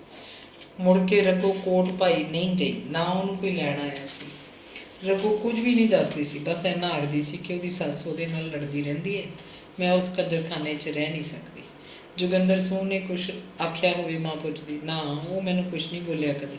रघो का जवाब तसली बख्श नहीं हुंदा सी। दिन एवें जिवें निकलन लगे, रघो लई जिवें माड़ा कुछ भी ना वापरिया होवे। वो मक्खण नूं मिलण लगी। मिस्त्री काम उत्ते गया हुंदा, मक्खण उन्हां दे घर ही आ जांदा। रघो दी माँ दी पैरी हत्थ लाउंदा, मिठियां मिठियां गल्लां मारन लगदा। माँ नूं शायद पता होएगा वो दोवां नूं छड्ड के किसी काम धंधे आंढ गुआंढ च जा बैठदी सी जां पिंड च किधरे चली जांदी। मक्खण करके रघो नूं सारा पिंड याद ही नहीं रह गया सी। ना ही उहनूं जोगिंदर याद आउंदा, ना गुरदेव। रघो 12 ताली सी। निरंजन नूं कल्ला घर देख के वो तां निरंजन कोल भी जा आउंदी। वो कदे बन ठण के घरों बाहर निकलदी, सत्थ विच दी लंघी जा रही हुंदी, किसी वल झाकदी नहीं सी।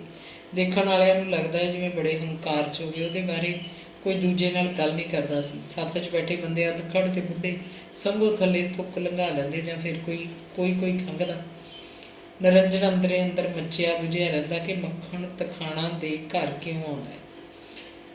पर ਉਹਨੇ रघो नूं कदे कुछ नहीं पुछया, ना कुछ आखिया। वो एवें उबलिया होया ਉਹਦੇ संग विच गुस्से की लेस सी। भरड़ाया जा बोल कढ़ के एक दिन रघो नूं आ के बैठा, तू चगल है, नाले मेरे कोल आ जानी है, नाले भैन देने उस बगड़ जे नूं घरे सद लैनी है। क्यों, मैं वो तो की लैना, वो तो बेबे कोल आउंदा गल्लां मार के तुर जांदा। रघो जिवें भोली बनदी होवे, सब पता है ਉਹਨੂੰ ਕਹਿੰਦੀ मुड़ के ना आवे, मेरा गंडासा तिखा किया पिया, जे मैं मुड़ के ਉਹਨੂੰ ਤੁਹਾਡੇ घर आउंदा देख लिया तो काटा ला दूँ मैं। ਉਹਦਾ निरंजन की आवाज़ बहुत कंब रही सी। रघो नहीं बोली, बस इन्नी जीभ ला के चली गई, एवें भर मैं तैनूं वो इहो जिहा मुंडा नहीं। अगली बार जदों मक्खण आया तो रघो ने उन्होंने कहा कि उन्होंने गुआढ़ियां का निरंजन उसकी निगाह रखता, वो अपना बचा रखा करे। वो बोलिया, कंजर दीए एवें ना मरवा दी मैनूं, ऐ तां की कर दूगा तैनूं। पर भाई बंदे का पता नहीं हुंदा, खबरे ਉਹਦੇ चित्त च की है। बचाई चंगा है। रघो कुछ ना दस के भी सब कुछ दस गई। मक्खण भी अपने कोल गीजे च चाकू रखण लग्या। चाकू कदे ਉਹਦੇ बाप ने किसी पठान तो मुल लिया सी। ये वड्डा चाकू सी जो सब्जी जां फल चीरन के काम नहीं आउंदा सी, दुश्मन का ढिड चीरन लई सी। बुढ़ियां च हुंदी हुंदी ये गल ना मूँह तक भी जा पहुंची। उन्हें पुत्त का फिक्र किया तो गज्जा सो नूं दसदा कि मुंडा तखाणा दे जांदा है, उन्होंने गुआढ़ियां का मुंडा कोई मक्खण नूं मारन नूं फिरदा है, कल नूं कोई गल हो गई तो आपां पट्टे जावांगे।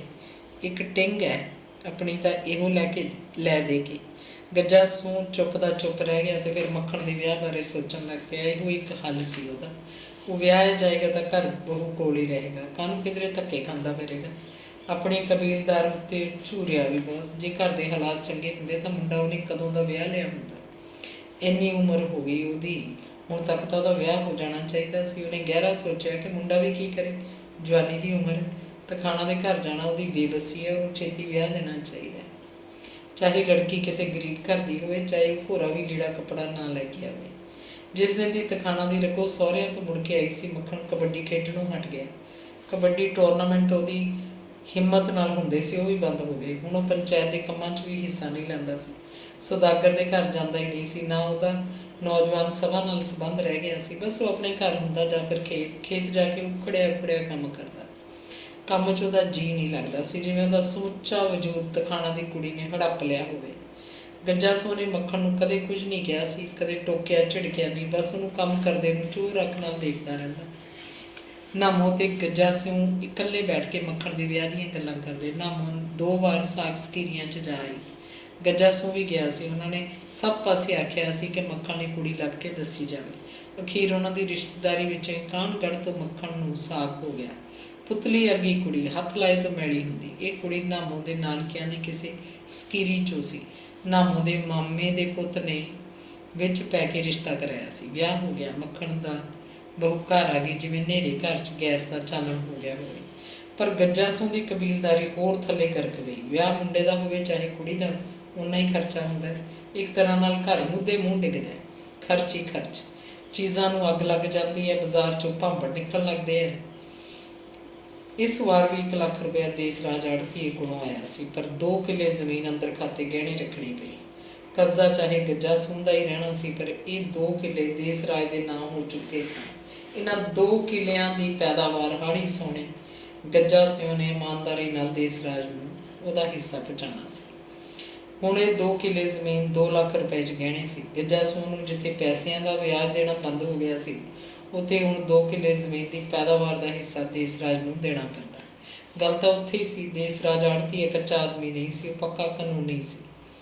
ਪਹਿਲੇ ਸਮਿਆਂ ਵਾਂਗ ਉਹਨੇ 2 ਕਿੱਲਿਆਂ ਦੀ ਲਿਖਤ ਆਪਣੀ ਵਹੀ 'ਤੇ ਨਹੀਂ ਕੀਤੀ। ਪਟਵਾਰੀ ਤੋਂ 2 ਕਿੱਲਿਆਂ ਦੇ ਨੰਬਰ ਲੈ ਕੇ ਅਸ਼ਟਾਮ ਦੇ ਕਾਗਜ਼ ਉੱਤੇ ਅਰਜ਼ੀ ਨਵੀਸ ਤੋਂ ਕਚਹਿਰੀ 'ਚ ਪੱਕੀ ਲਿਖਤ ਕਰਾਈ ਸੀ। ਜਗਤਪੁਰ ਦੇ ਇੱਕ ਨੰਬਰਦਾਰ ਤੇ ਇੱਕ ਹੋਰ ਬੰਦੇ ਦੀ ਗਵਾਹੀ ਵੀ ਪਵਾਈ।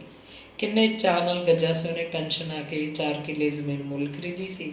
ਉਹਦੇ ਕੀ ਕੀ ਸੁਪਨੇ ਸੀ। ਹੁਣ ਜਦੋਂ ਉਹਨੂੰ ਉਹਨਾਂ ਦੀ 4 ਕਿੱਲਿਆਂ 'ਚ ਉਹਦੀ ਜ਼ਮੀਨ ਗਹਿਣੇ ਧਰਨੀ ਪਈ ਤਾਂ ਉਹਦਾ ਦਿਲ ਪੂਰੀ ਤਰ੍ਹਾਂ ਟੁੱਟ ਗਿਆ। ਮਾਨਸਿਕ ਤੌਰ 'ਤੇ ਉਹਨੂੰ ਵੱਡਾ ਝਟਕਾ ਵੱਜਿਆ ਸੀ। ਦੂਜਾ ਵੱਡਾ ਝਟਕਾ ਉਹਨੂੰ ਮੱਖਣ ਦਾ ਵੱਜ ਗਿਆ ਸੀ। ਕਿਤੇ ਤਾਂ ਉਹਨੇ ਸੋਚਿਆ ਸੀ ਉਹ BA ਕਰਕੇ ਫੌਜ 'ਚ ਲੈਫਟੈਨੈਂਟ ਭਰਤੀ ਹੋਏਗਾ ਅਤੇ ਫਿਰ ਉਹਦੇ ਜਿਉਂਦੇ ਜੀ ਕਰਨਲ ਬਣ ਕੇ ਰਿਟਾਇਰ ਹੋਏਗਾ। ਕਿਤੇ ਹੁਣ ਉਹ ਮੱਖਣ ਕਾਲਜ ਦੀ ਪੜ੍ਹਾਈ ਵਿੱਚ ਘਰ ਛੱਡ ਕੇ ਘਰ ਆ ਬੈਠਾ ਅਤੇ ਫਿਰ ਕੁੱਤੇ ਕੰਮਾਂ ਵਿੱਚ ਪੈ ਗਿਆ। ਤਖਾਣਾ ਦੀ ਛੁੱਟੜ ਕੁੜੀ ਉਹਦਾ ਨਸੀਬ ਬਣ ਗਈ। ਹੁਣ ਜਦੋਂ ਮੱਖਣ ਦਾ ਵਿਆਹ ਹੋ ਗਿਆ, ਘਰ 'ਚ ਮੋਰਨੀ ਵਰਗੀ ਸੁੰਦਰ ਛੈਲ ਬਹੂ ਆ ਗਈ ਤਾਂ ਹੁਣ ਇਹ ਬਹੂ ਦੀ ਕੁੱਛੜੀ ਵੜਿਆ ਰਹਿੰਦਾ। ਖੇਤ ਮਸਾਂ ਜਾਂਦਾ। ਗੱਜਾ ਸਿੰਘ ਸੋਚਦਾ, ਅਸੀਂ ਕਿਹੜਾ ਕਦੇ ਬਹੂਆਂ ਨਹੀਂ ਦੇਖੀਆਂ। ਇਸ ਰਾਹ ਸਿਰ ਦੀਆਂ ਗੱਲਾਂ ਹੁੰਦੀਆਂ, ਇਹ ਨਹੀਂ ਕਿ ਬੰਦਾ ਤੀਵੀਂ ਦਾ ਹੋ ਕੇ ਰਹਿ ਜਾਏ।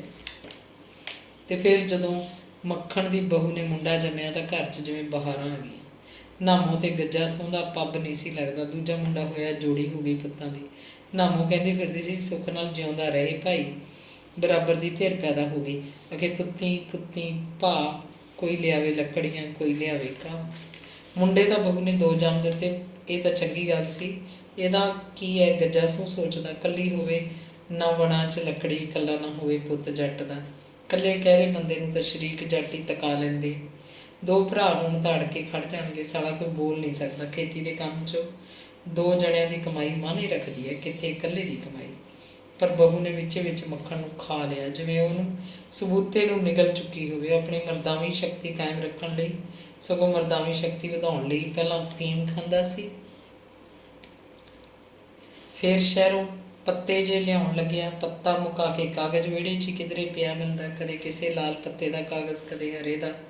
ਗੱਜਾ ਸਿੰਘ ਨਾਮੇ ਨਾਲ ਗੱਲ ਕਰਦਾ ਤਾਂ ਉਹਨੂੰ ਇਹਨਾਂ ਪੱਤਿਆਂ ਦਾ ਕੋਈ ਇਲਮ ਨਹੀਂ ਹੁੰਦਾ ਸੀ।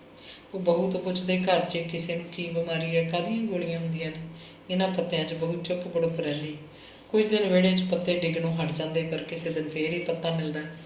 ਇੱਕ ਦਿਨ ਇਹ ਪੱਤਾ ਚੁੱਕ ਕੇ ਗੱਜਾ ਸਿੰਘ ਪਿੰਡ ਦੇ RMP ਡਾਕਟਰ ਕੋਲ ਲੈ ਗਿਆ। ਪੱਤਾ ਡਾਕਟਰ ਦੇ ਹੱਥ 'ਚ ਦਿੱਤਾ। ਉਹ ਪੱਤੇ ਨੂੰ ਉਲਟ ਪੁਲਟ ਕੇ ਦੇਖਣ ਲੱਗਿਆ, ਫਿਰ ਫੌਜੀ ਨਾਲ ਭੇਦ ਭਰੀਆਂ ਨਿਗਾਹਾਂ ਨਾਲ ਹੱਸ ਕੇ ਝਾਕਿਆ। ਤੂੰ ਹੌਲਦਾਰ ਹੈ, ਇਸ ਉਮਰ 'ਚ ਕੀ ਕਰਨੀਆਂ ਇਹ ਗੋਲੀਆਂ? ਉਹ ਭਾਈ, ਇਹ ਗੋਲੀਆਂ ਹਨ ਕਾਹਦੀਆਂ? ਮੈਂ ਤਾਂ ਪੁੱਛਣ ਆਇਆ। ਗੱਜਾ ਸਿੰਘ ਬੋਲੇ, ਉਹ ਮੁੰਡਿਆਂ ਕੁੰਡਿਆਂ ਦੀਆਂ ਗੱਲਾਂ ਹੁੰਦੀਆਂ ਨੇ ਫੌਜੀਆ, ਤੂੰ ਕੀ ਲੈਣਾ? ਪੁੱਛ ਕੇ ਡਾਕਟਰ ਨੇ ਪੱਤਾ ਪਾੜ ਕੇ ਪਰਾਂ ਸੁੱਟਤਾ। ਗੱਜਾ ਸਿੰਘ ਫਿਰ ਵੀ ਉਹਦੇ ਮੂੰਹ ਵੱਲ ਝਾਕੀ ਗਿਆ।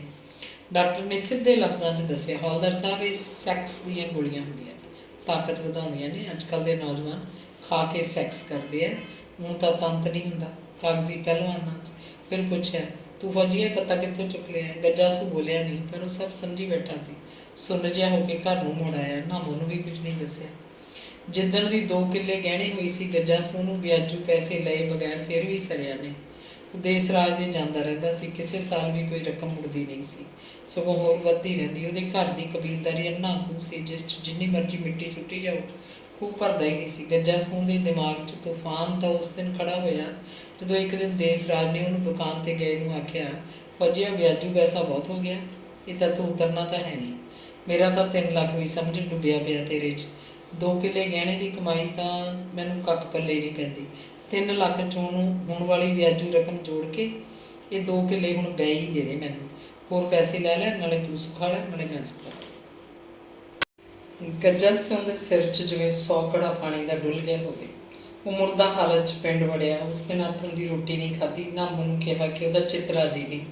ਉਹ ਕਈ ਦਿਨਾਂ ਤੱਕ ਘਾਉ ਜਿਹਾ ਬਣਿਆ ਫਿਰਦਾ ਰਿਹਾ। ਨਾ ਘਰ 'ਚ ਜੀ ਲੱਗਦਾ, ਨਾ ਖੇਤ ਜਾ ਕੇ। ਮੁੜ ਕੇ ਕਦੇ ਉਹ ਬਠਿੰਡੇ ਦੇਸ ਰਾਜ ਦੀ ਦੁਕਾਨ 'ਤੇ ਨਹੀਂ ਗਿਆ। ਅਤੇ ਫਿਰ ਮਹੀਨੇ ਕੁ ਬਾਅਦ ਦੇਸ ਰਾਜ ਆਪ ਚਿੱਟੀ ਧੋਤੀ ਪਾ ਕੇ ਅਤੇ ਹੱਥ 'ਚ ਖੂੰਡੀ ਫੜ ਕੇ ਜਗਤਪੁਰ ਆਇਆ ਸੀ। ਗੱਜਾ ਸਿੰਘ ਉਸ ਦਿਨ ਖੇਤ ਨਹੀਂ ਗਿਆ ਸੀ। ਨਿਢਾਲ ਜਿਹਾ ਹੋਇਆ ਵਿਹੜੇ 'ਚ ਢਿੱਲੀ ਮੰਜੀ 'ਤੇ ਮੁਟਕੜੀ ਜਿਹੀ ਮਾਰੀ ਬੈਠਾ ਡੂੰਘੀਆਂ ਸੋਚਾਂ 'ਚ ਉਤਰ ਗਿਆ ਸੀ। ਇਹ ਦੇਸ ਰਾਜ ਨਹੀਂ ਸੀ, ਦੇਸ ਰਾਜ ਦਾ ਕੋਈ ਦਿਓ ਸੀ। ਪਹਿਲਾਂ ਤਾਂ ਦੇਸ ਰਾਜ ਨੂੰ ਨਾਮੇ ਤੋਂ ਚਾਹ ਪਾਣੀ ਪੀਤਾ। ਪਹਿਲਾਂ ਤਾਂ ਦੇਸ ਰਾਜ ਨੇ ਨਾਮੇ ਤੋਂ ਚਾਹ ਪਾਣੀ ਪੀਤਾ। ਫਿਰ ਗੱਜਾ ਸਿੰਘ ਨੂੰ ਕਹਿਣ ਲੱਗਿਆ, ਤੂੰ ਭਾਈ ਮੁੜ ਕੇ ਬਠਿੰਡੇ ਆਇਆ ਹੀ ਨਾ, ਮੈਨੂੰ ਚੱਲ ਕੇ ਆਪ ਆਉਣਾ ਪਿਆ। ਹੁਣ ਮੇਰੀ ਸਾਰਖਰੀ ਸੁਣ ਲੈ, ਚੰਗੀ ਲੱਗੇ ਬੁਰੀ ਲੱਗੇ, ਗੱਲ ਤਾਂ ਆਖਣੀ ਪੈਂਦੀ ਹੈ। ਕੱਲ੍ਹ ਨੂੰ ਆਪਾਂ ਫਿਰ ਕੋਰਟ ਕਚਹਿਰੀਆਂ 'ਚ ਭੌਂਕਦੇ ਫਿਰਾਂਗੇ। ਪੁਲਿਸ ਤੈਨੂੰ ਵੀ ਲੁੱਟ ਕੇ ਖਾ ਜੂ, ਮੈਨੂੰ ਵੀ। ਤੂੰ ਇੱਕ ਦਿਨ ਬਠਿੰਡੇ ਆ ਜਾ ਮੇਰੇ ਭਾਈ, ਨਾਮਾ ਕਰ ਲੈਂਦੇ ਹਾਂ, ਪੈਸੇ ਹੋਰ ਲੈ, ਪੈਸਿਆਂ ਦੀ ਕੋਈ ਦਿੱਕਤ ਨਹੀਂ। ਤੇ ਮੈਂ ਤੈਨੂੰ ਜਦੋਂ ਆਪਣੀ ਬਣੀ ਆਈ ਹੈ ਪਟਵਾਰੀ ਤੋਂ ਨੰਬਰ ਮੈਂ ਲੁਹਾ ਰੱਖੇ ਨੇ, ਤਹਿਸੀਲਦਾਰ ਦੀ ਰਜਿਸਟਰੀ ਕਰਾ ਲੈਂਦੇ ਹਾਂ 2 ਕਿੱਲਿਆਂ ਦੀ, ਨਾਲੇ ਤੂੰ ਸੁਖਾਲਾ ਨਾਲੇ ਮੈਂ ਸੁਖਾਲਾ। ਦੇਸਰਾਜ ਵਿਹੜੇ ਦੀ ਪੱਕੀ ਮਿੱਟੀ ਉੱਤੇ ਖੂੰਡੀ ਖੜਕਾਉਂਦਾ ਹੋਇਆ ਉਹਨਾਂ ਦੇ ਘਰੋਂ ਬਾਹਰ ਹੋ ਗਿਆ। ਸਾਰੀ ਉਮਰ ਦੀ ਕਮਾਈ ਨਾਲ ਜਿਹੜੀ 4 ਕਿੱਲੇ ਗੱਜਾ ਸੂਨ ਨੇ ਜ਼ਮੀਨ ਖਰੀਦੀ ਸੀ, ਉਹ ਹੁਣ ਕਿਸੇ ਹਾਲ ਵੀ ਉਹਨੂੰ ਵੇਚਣਾ ਨਹੀਂ ਚਾਹੁੰਦਾ ਸੀ। ਉਹਨੂੰ ਲੱਗ ਰਿਹਾ ਸੀ ਜਿਵੇਂ ਕੋਈ ਉਹਦੀ ਤੀਵੀਂ ਨਾਮੋਂ ਨੂੰ ਮੁੱਲ ਲੈਣ ਨੂੰ ਆਖਦਾ ਹੋਵੇ। ਮੁੰਡਾ ਮਰਿਆ ਮੁੱਕਿਆ ਪਿਆ, ਪੋਤੇ ਨੇ 2, ਉਹਨਾਂ ਦਾ ਉਹਨੂੰ ਕੀ ਹੇਜ। ਉਹਨਾਂ ਦੀ ਕਮਾਈ ਤਾਂ ਉਹਨੇ ਕਦੇ ਦੇਖਣੀ ਨਹੀਂ। ਗੱਜਾ ਸਿੰਘ ਦਾ ਉਸ ਦਿਨ ਆਥਣ ਤੱਕ ਕਿਧਰੇ ਜੀਅ ਨਹੀਂ ਲੱਗਿਆ, ਨਾ ਕੋਈ ਅੰਨ ਨਾ ਪਾਣੀ। ਉਹ ਬਿਨਾਂ ਕਿਸੇ ਨਾਲ ਕੋਈ ਗੱਲ ਕੀਤਿਆਂ ਮੰਜੇ 'ਤੇ ਪੈ ਗਿਆ ਅਤੇ ਸੌਣ ਦੀ ਕੋਸ਼ਿਸ਼ ਕਰਨ ਲੱਗਿਆ। ਅਗਲੇ ਦਿਨ ਸੂਰਜ ਚੜ੍ਹਨ ਤੋਂ ਬਹੁਤ ਪਹਿਲਾਂ ਉਹ ਪਤਾ ਨਹੀਂ ਕਦੋਂ ਘਰੋਂ ਉੱਠ ਕੇ ਲਸਾੜਾ ਡਰੇਨ ਦੇ ਪੁਲ ਵੱਲ ਤੁਰ ਗਿਆ। ਘਰ ਦੀ ਬੈਠਕ 'ਚ ਉਹਦੇ ਸਿਰਹਾਣੇ ਥੱਲੇ ਇੱਕ ਪਰਚੀ ਨਿਕਲੀ, ਜਿਸ ਉੱਤੇ ਮੋਟੇ ਮੋਟੇ ਪੰਜਾਬੀ ਅੱਖਰਾਂ 'ਚ ਲਿਖਿਆ ਸੀ, ਮੇਰੀ ਮੌਤ ਦਾ ਕਾਰਨ ਦੇਸਰਾਜ ਆੜ੍ਹਤੀ ਹੈ। ਥੱਲੇ ਗੱਜਾ ਸਿੰਘ ਦੇ ਦਸਖਤ ਸਨ। ਅੰਗ 42ਵਾਂ। ਜਗਤਪੁਰ ਪਿੰਡ ਨੂੰ ਰਾਮਾ ਮੰਡੀ ਥਾਣਾ ਲੱਗਦਾ ਸੀ। ਉੱਥੇ ਸਿਵਲ ਹਸਪਤਾਲ ਵੀ ਸੀ, ਜਿੱਥੇ ਸ਼ੱਕੀ ਮੌਤਾਂ ਦੇ ਪੋਸਟਮਾਰਟਮ ਹੁੰਦੇ। ਗੱਜਾ ਸਿੰਘ ਦੀ ਲਾਸ਼ ਪੁਲਿਸ ਵਾਲੇ ਟਰੱਕ 'ਚ ਲਦਵਾ ਕੇ ਰਾਮਾ ਮੰਡੀ ਲੈ ਗਏ। ਮੱਖਣ ਸਿੰਘ ਨੇ FIR ਲਿਖਵਾਈ ਸੀ ਕਿ ਉਹਦੇ ਬਾਪ ਨੇ ਖੁਦਕੁਸ਼ੀ ਕੀਤੀ ਹੈ। ਘਰ 'ਚ ਝਗੜਾ ਕੋਈ ਨਹੀਂ ਹੋਇਆ। ਮੱਖਣ ਨਾਲ ਸੁਦਾਗਰ ਸਿੰਘ ਸਰਪੰਚ ਤੋਂ ਇਲਾਵਾ ਹੋਰ ਪੰਚਾਇਤ ਮੈਂਬਰ ਵੀ ਗਏ। ਨੌਜਵਾਨ ਸਭਾ ਵਾਲੇ ਵੀ ਸਨ। ਆਖਰ ਮੱਖਣ ਸਿੰਘ ਨੌਜਵਾਨ ਸਭਾ ਦਾ ਪੁਰਾਣਾ ਸਰਗਰਮ ਮੈਂਬਰ ਸੀ, ਪੰਚਾਇਤ ਮੈਂਬਰ ਵੀ ਰਹਿ ਚੁੱਕਿਆ ਸੀ। ਗੱਜਾ ਸਿੰਘ ਦੇ ਸਿਰਹਾਣੇ ਥੱਲਿਓਂ ਨਿਕਲੀ ਉਹਦੇ ਆਪਣੇ ਹੱਥਾਂ ਦੀ ਲਿਖੀ ਪਰਚੀ ਸਭ ਤੋਂ ਪਹਿਲਾਂ ਉਹਦੀ ਘਰ ਵਾਲੀ ਨਾਮੋ ਦੇ ਹੱਥ ਲੱਗੀ।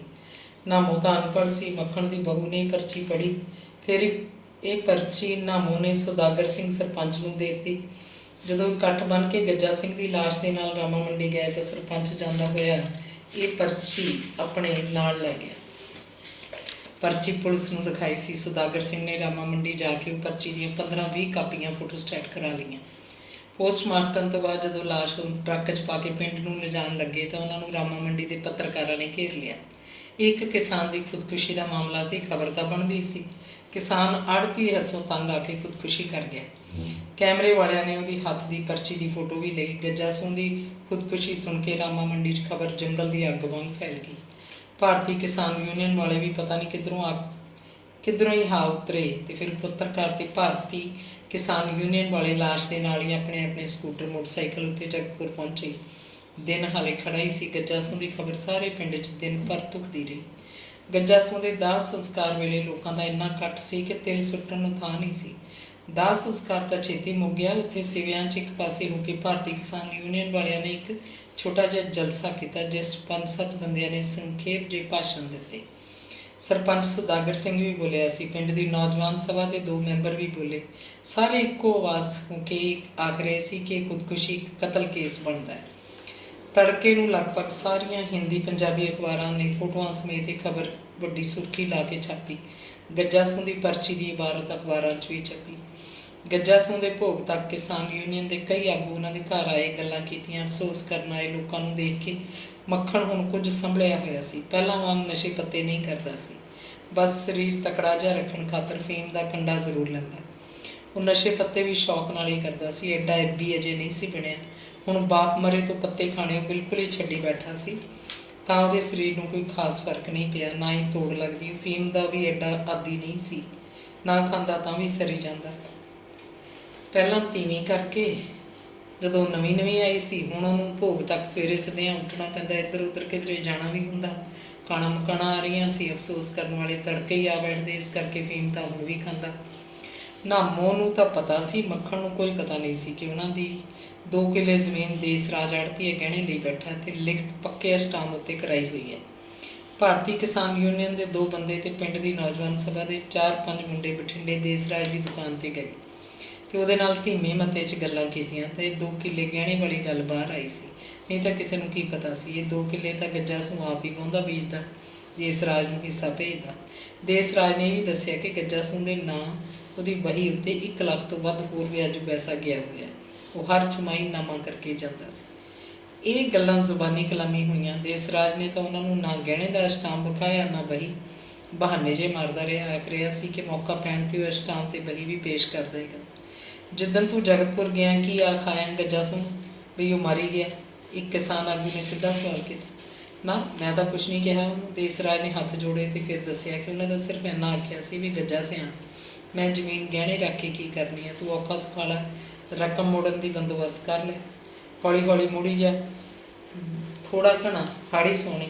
तो तू उन्होंने 2 किले बै करन नूं नहीं कहा? ना जमा नहीं कहा। गऊ खावां जे मैं झूठ बोलदा होवां? देसराज ने फिर हाथ जोड़े। तू जो उन्होंने आख के आया है ਉਹਦੇ करके जान दी है गज्जा सोह ने, ਉਹਦੀ घर वाली धामों ने सब सुनिया, वो तो जिउंदी बैठी है। वो सब भरे पीते देसराज की दुकान तो वापस मुड़ आए। इन्नी गल तो पक हो गई कि 3 लाख च गज्जा सोह दी 2 किले देसराज कोल गहने हैं तो लख तो उत्ते व्याजू रुपया होर चलता है। पिंड के गुरुद्वारा साहिब च गज्जा सिंह का भोग पाया गया। अंतिम अरदास तो बाद किन्ने सारे किसान आगूआं ते नौजवान सभा के मैंबरां ने पंचायत वालों सौदागर सिंह सरपंच ने श्रद्धांजलि भेंट की। गज्जा सिंह के गुणों की चर्चा करने तो बाद हर कोई यही आखदा सी कि करजाई होने करके ते आड़तीए की धमकी करके उन्हें आत्म हत्या की है। कानून की किसी धारा अनुसार एक कतल का केस बनता है। देसराज आड़तीए विरुद्ध सरकार वालों कतल का केस दायर किया जाए तो उन्हें बनती सज़ा दी जाए। श्रद्धांजलियां वेले जदों भी कोई बुलारा कतल केस की गल करता तो वह फोटो स्टेट कापी के फ्रेम वाल जरूर इशारा करता जो उत्थे ही पई सी। भोग तो 10 दिन बाद भारतीय किसान यूनियन ने बठिंडे जिले कचहरियां 5 बंदियां का 2 घंटे का धरना दिता। ये 5 बंदियां 2 जने जगतपुर पिंड दे सी, जिन्हां च एक सी सौदागर सिंह सरपंच का बंदा भीमा यादव। पंजाबी लाउड स्पीकर ला के जोशीलियां तकरीरां कीतियां गईयां। बोलन वालियां दा तोड़ा इस गल ते झड़दा सी कि हौलदार गज्जा सिंह ने देसराज आड़तीए तो तंग आके खुदकुशी की है। ये गरीब किसान आड़तीए का करजाई सी, इसकी मौत का कारण आड़ती है। आड़तीए उत्ते कतल केस पाया जाए। असीं उस किसान की मौत का बदला लेना चाहुंदे हां। पत्रकारों ने फोटोआं खिंचियां, सारे बुलारियां ने दे नां लिख के एक रिपोर्ट तैयार की जो अगले दिन सारे हिंदी पंजाबी अखबारों में छपी। एक हफ्ते पिछों बठिंडे दी जिला कचहरियां फिर धरना दिता गया। इस बार 15 बंदे सी, जिन्हां चों 5 जने जगतपुर तो आए सी। इन्हां धरनाकारियों चों 5 बंदे शामिल नहीं सी जिहड़े पिछली बार धरने ते बैठे सी। किसान आगू उवें जिवें स्पीकर ला के भाषण देंदे रहे। धरना इस बार 4 घंटियां का लाया गया। बुलारे लगभग उही गल्लां लिख रहे सी जिहड़े पिछली बार कहीआं सी। अखीर च सब दी यही मंग सी कि देसराज आड़तीए उत्ते कतल केस पाया जाए। भारतीय किसान यूनियन की मंग का सरकार उत्ते कोई असर नहीं होया। वो एक याद पत्र लैके DC ते SSP के दफ्तर भी गए। अफसरों ने याद पत्र लैके रख लिया तो बस। भारतीय किसान यूनियन ने जिला कचहरियां में फिर एक वड्डा कट किया। इस बार बड़े बड़े आगू आए। 21 बंदियां ने 8 घंटे का धरना मारिया। लीडर ये भी इशारा करते रहे कि किसान लोग पूरा भड़के हुए हैं, गज्जा सिंह की मौत का बदला लेना चाहते हैं। कल नूं जे अमन अमान भंग हुंदा तो इसकी जिम्मेवारी सरकार की होएगी, पर ना किधरे कोई हिलजुल हुई। पत्रकारों ने तिखियां खबरां भी लाइयां पर गल सरकार के कन्नां तक पहुंची नहीं। सगों पुलिस ने देसराज आड़तीए के मकान उत्ते 2 सिपाहियों का पहरा ला दिता। उन्होंने हिदायत की गई कि अपनी दुकान बंद रखे तो 24 घंटे घर अंदर ही बैठा रहे। भड़की भीड़ का कोई पता नहीं होंदा, कुछ भी कर ले। फिर भोग पैण तो कोई महीना सवा महीना पिछों की गल है। जगतपुर पिंड के कोई 50 बंदे तो इन्ने ही भारतीय किसान यूनियन के बंदे जिन्हां च नौजवान मुंडे बहुते सन। उस दिन इन्हां विच मक्खण आप भी सी, इकट्ठे होकर बठिंडे नूं चल पए बसां स्कूटरां ते। उन्होंने पहला पिंड के गुरुद्वारे च एक मीटिंग की जिस च पास होया कि सरकार देसराज आड़तीए उत्ते कतल का मुकदमा तो बनाउंदी नहीं, हुण आड़तीए नूं उहदे मकान उत्ते सीधा ही टक्करिया जाए। लोगों को पता सी कि देसराज दुकान तो अपनी खोलता नहीं, सारा दिन घर ही रहिंदा है। उहदे मकान उत्ते 2 सिपाहियों का पक्का पहरा है। वह मकान गणेशा बस्ती च। लोगों ने तिखा फैसला यह भी किया कि आड़तीए तो 2 किले गहण की जमीन का अष्टाम लिया जाए तो उन्होंने यह भी कहा जाए कि वही बही उत्ते जिहड़ी व्याजू पैसों की लिखत है उस उत्ते काटा मारिया जाए। जे आड़तीआ नहीं मनता तो वह घर में अग ला दी जाए। आखांगे 3 लाख गहने की जमीन का तो 1 लाख व्याजू, कि उस बंदे की जान 4 लाख रुपया की भी नहीं सी तो वही जान लई है, उन्होंने धमकी दी है। हुण ये 4 लाख छड़ दे बस जे अपनी जान की खैर मंगदा है। ये सारा काफला गणेशा बस्ती पहुंचा भी नहीं सी कि पुलिस के एक थानेदार ते 20 सिपाहियों ने देसराज के मकान की घेराबंदी कर ली। सारे सिपाहियों को लाठियां पत्थरों तो बचन लई केन शील्डां फड़ियां हुई सी। किसान यूनियन ने पहला नारेबाजी की, इनकलाब जिंदाबाद का उच्चा नारा गूंजिया। फिर लोग अगे वधन लगे। पुलिस को लाउड स्पीकर भी सी।